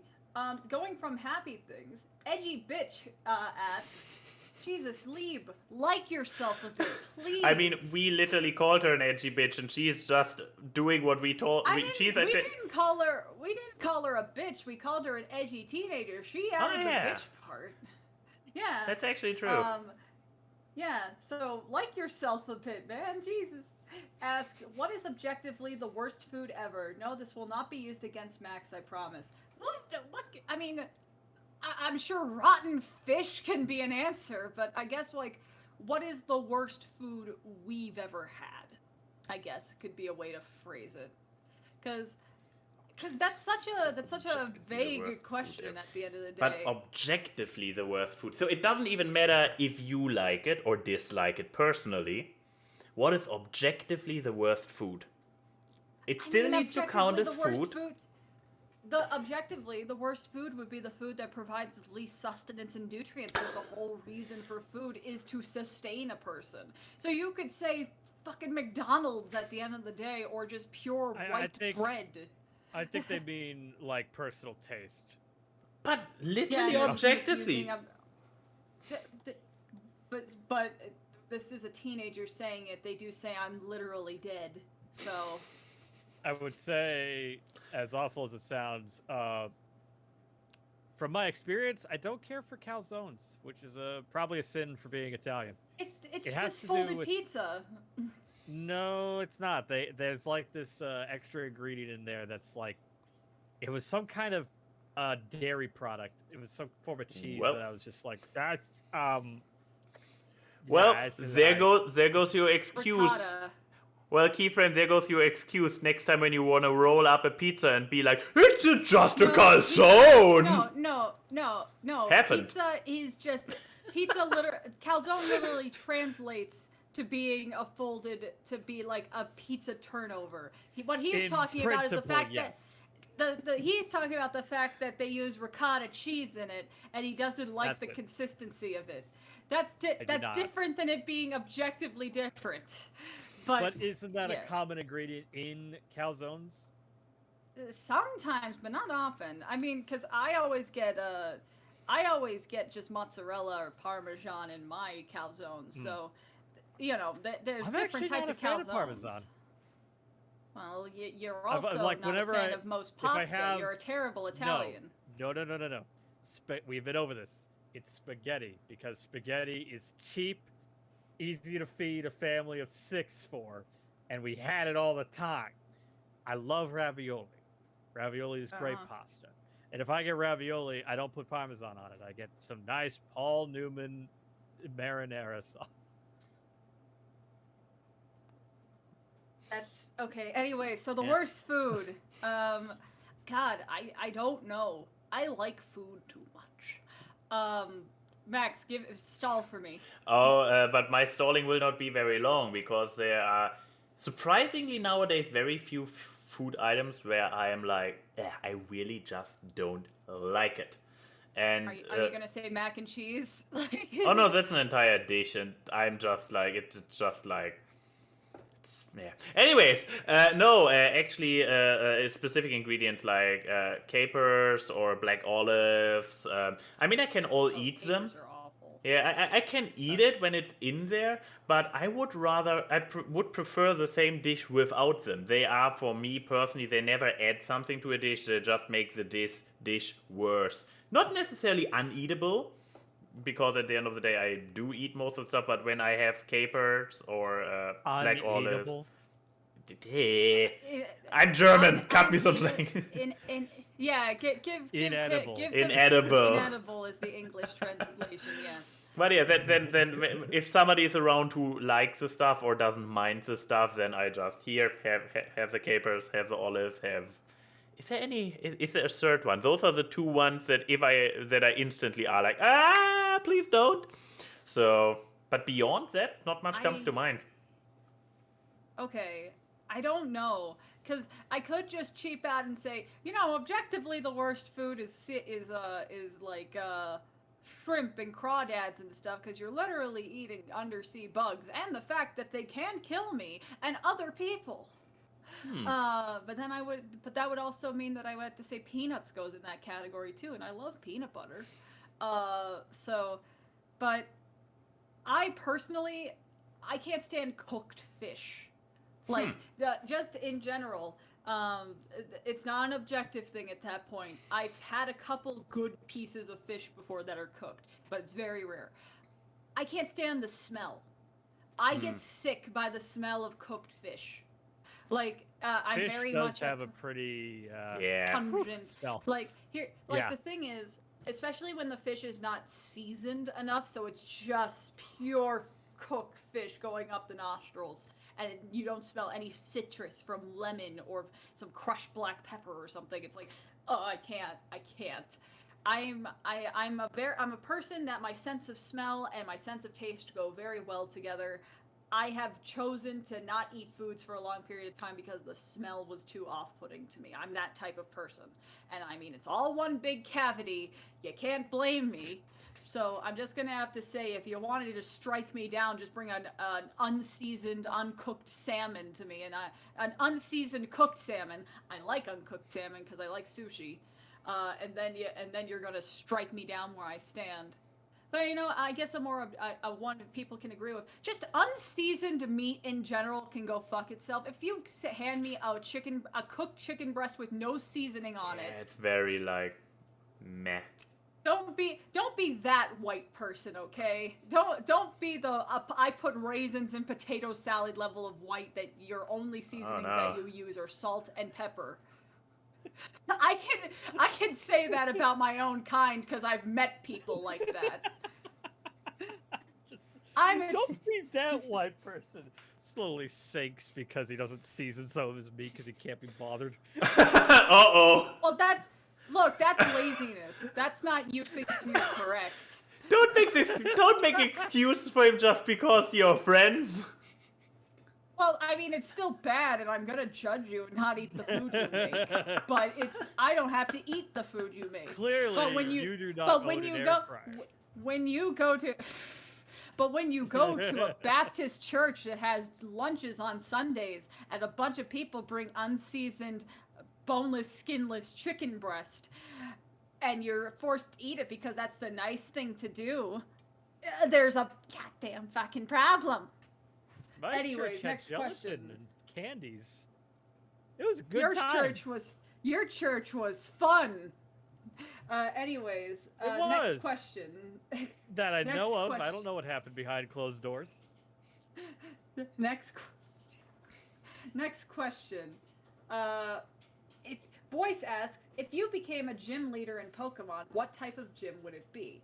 Now, to explain to the person who doesn't play Pokemon, gyms are based off types. So what type of Pokemon it is, and there's normal, ground, fighting, water, fire. There are different I can look types. them up. Yes, I can look them up. Yeah, but point being, that is the type of Pokemon you will have at that gym that the trainer has to fight against. So that will save you for last because you're probably going to give the shitpost answer. So, Chris, if you had to be a gym leader, what would you be? And don't just say I would be the Eevee gym, because Eevee. I just only have Eevees. Yeah, which to me sounds like a very cruel answer because because No. people have to beat that, so you'll just have a bunch of beaten up Eevees around you. I would have either fire or fighting, one of those two. And Eevee would just be like my little mascot. They'd be on my shoulder. They wouldn't fight. They'd be there to. So default Eevee is a normal.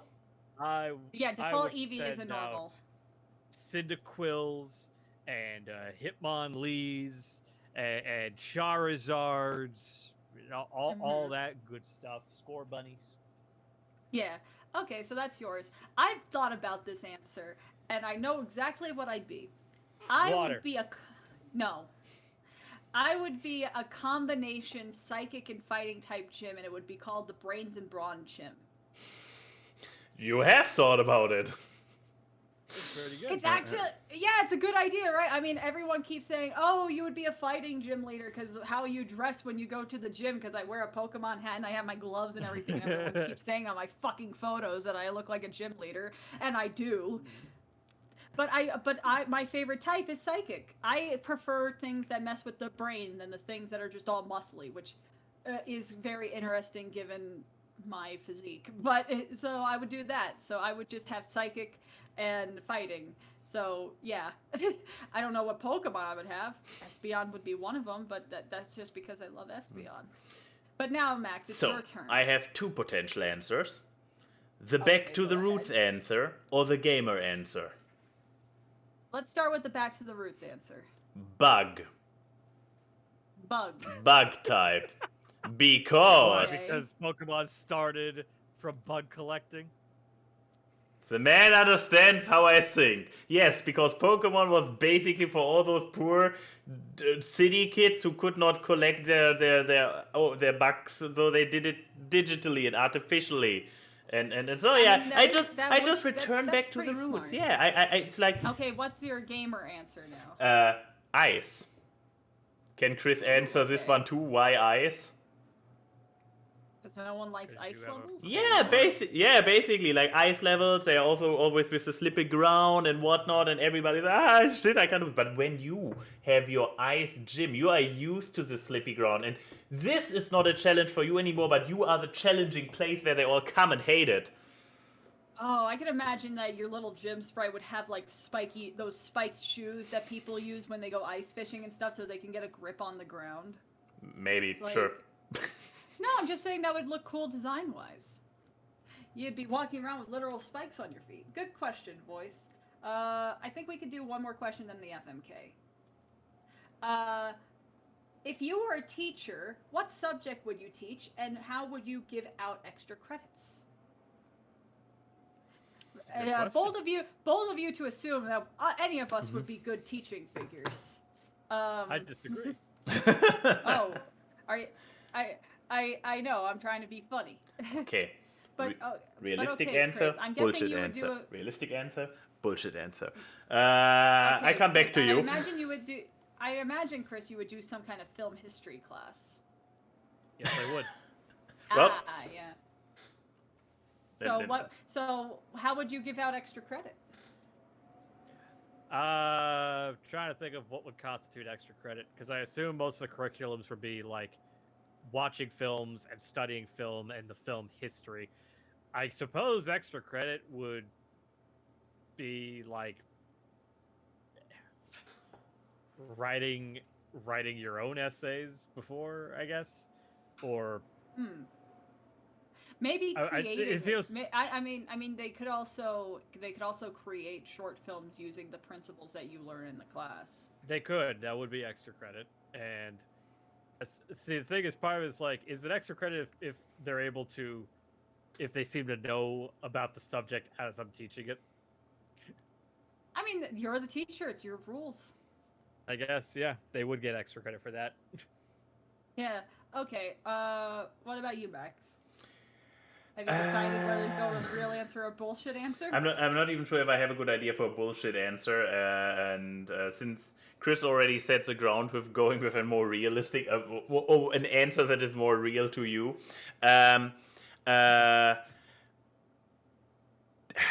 I guess I could go with the really boring one and be like programming and whatnot, because this was one of my best subjects in school, and I actually ended up teaching half my class how to do it while the teacher took care of the other half of the class. So I actually legitimately have been kind of doing teaching already on that front.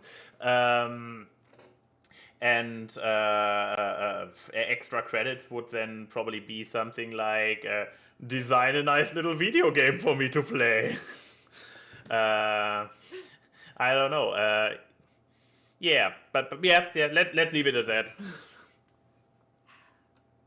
See, this is actually a hard question. No, honestly, I don't know if it would be art actually, because the thing is that I was a tutor for a long period of time with multiple subjects, so I think I would actually go into the sciences.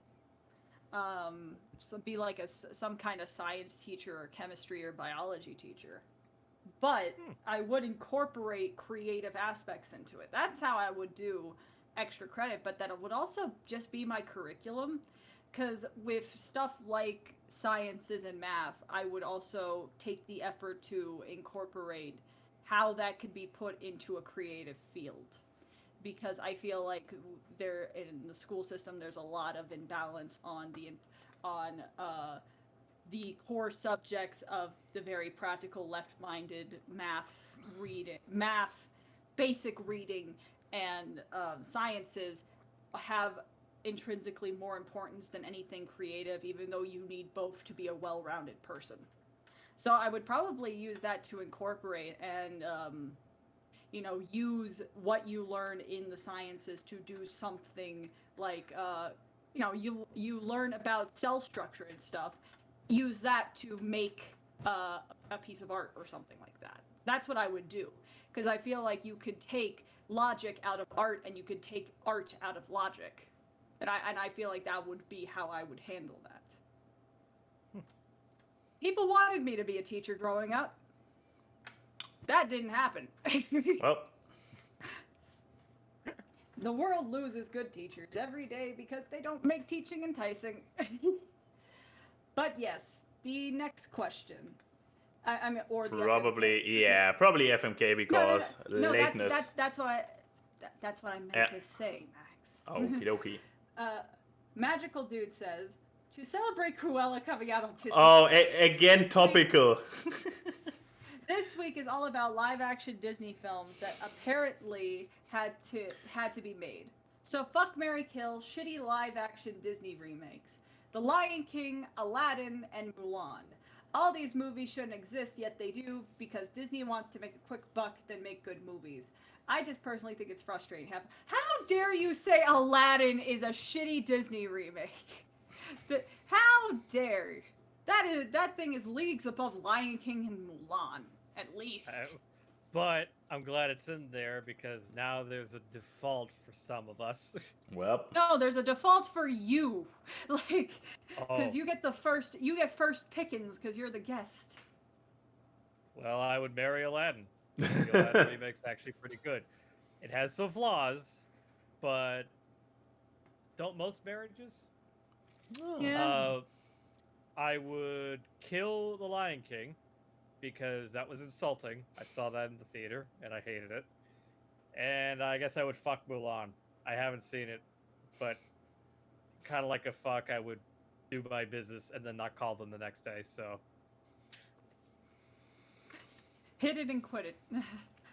Yeah, pretty much. Oh, all right, so did you go last? I believe I did go last time. Yay! Okay, you go next. I can't wait. Yeah, have fun killing Aladdin. Because I am going to fuck Aladdin. I mean, it has Will Smith in it. It cannot be all bad. There is some energy there. Am I right? And then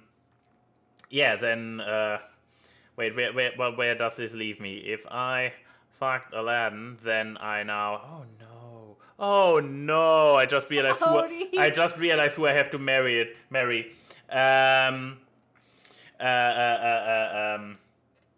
But yeah, so this means I have to. What was the third one? Mulan. I have to kill Mulan. Yeah.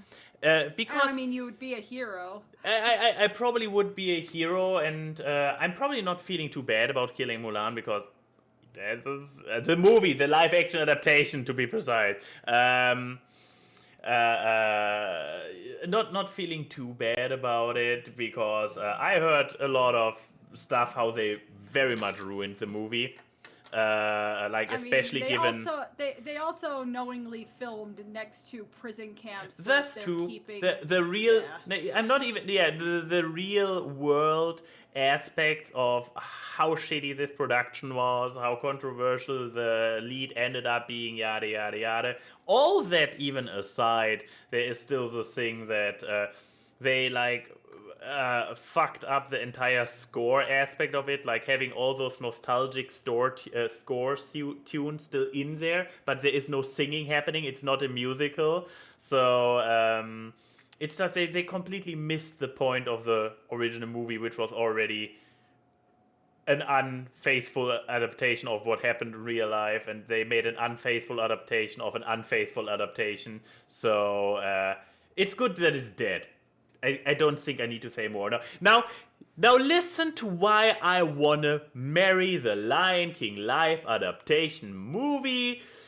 First of all, I haven't seen it, so it's kind of a blind marriage. I prevent marriage. Yeah, kind of. It's basically is now arranged marriage with somebody I have never known before. I mean, yeah, furry is a good aspect. I mean, it's probably the most furry of the movies. No, but it's like, here is the obvious answer. I want to fix it. If I marry, yes, it's one of those. You see, I can fix it. In its heart, it's good. It's Lion King. I can make it good. I can make those overly realistic looking CGI animals emote properly. I can train them. It will be fun. Don't you believe me that it will be fun? Please tell me. Yeah. Simba pushed me down the stairs. Exactly. Oh god. But alright. This marriage is great. This marriage is fine. Why are you wearing sunglasses inside, Max? No reason. Exactly. Very healthy marriage right there. But hey, Keyframe, tell us why from those 3 movies Aladdin was the one who deserved to die. I'm gonna talk about Aladdin dying last. Also, thank you, Odie, for the artwork that you just put in there. There it look, is. guys, it's a still from Cruella. Yeah. I love it. You need to put 2 more of the Dalmatians in there, then it's more accurate. The one spoiler no one cares about. Yep. Okay. Yeah, it basically makes people say, well, not spending that $30. Yeah. Yeah, I know how it happens. I understand the movie now. It's a bad motivation. That's the movie. Okay, so I'm going to fuck the Lion King, right? And they called me a furry. I'm good. Well, you know what? Childish Gambino and Beyonce are in the movie. You can fuck the Lion King to death.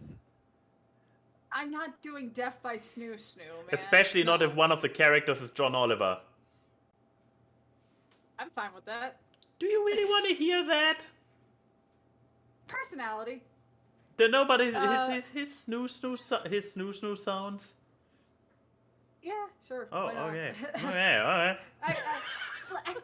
Look, on top of that, I also get Seth Rogen, Donald Glover, and Beyonce there. That's a fun-sounding orgy, okay? Suddenly this turns into an actually not bad fuck. Yeah, exactly. Chris. I'm sorry, Chris. I have to find some reason to fuck the shitty tech demo, okay? Yeah, alright. You say what you want to say. Justify it however you want. Yeah, I don't want to. Alright, so why are you marrying Mulan? I can fix it. No, I can't fix what's. I can't fix what's broken into dust. Well, you know what? You have no say in the matter. Yeah. Yes, I am the princesses from Mulan 2, in that way. But like, You know what? I guess I could just say it made a lot of money in China, so you know what? It's at least You a well found the gold digger answer. Yeah, I'll just take the box office and leave. I should have gone Gold Digger for Lion King remake. Damn it! I just don't think greedy enough like you do. Sucks to suck, but it's just, you know what? And also, I could say that I married the movie that swindled a bunch of people into paying $30 willingly for it on a streaming service you already pay a subscription fee for. To be fair, it wasn't very successful in that regard. I don't care. It still made a lot of money, and the fact you could trick anyone, was it Huck Finn that? Oh, Huck Finn, yeah. No. That tricked Huckleberry people Finn, into painting the. Yeah, I can Huck Finn-esque someone into paying money on a subscription service is good enough for me. And now I'm going to kill Aladdin. I got it. I'm going to kill Aladdin because if I can get the genie then. Because that's the thing. We're talking about these in the sense that we are also with the characters in the movie. It's like one big universe. Well, you and are. If I'm going to kill the universe of Aladdin, then I'm more powerful than the genie. I have phenomenal cosmic power and no itty bitty living space because I'm in the Magic Kingdom. I am not sure that's how it works. It works in my reality, and obviously, if I just killed an entire movie's universe, then it is my reality. Yeah, I don't know. There's still something more powerful. What's more powerful? God. Dalmatian punching you. That's gonna be how I'm stricken down.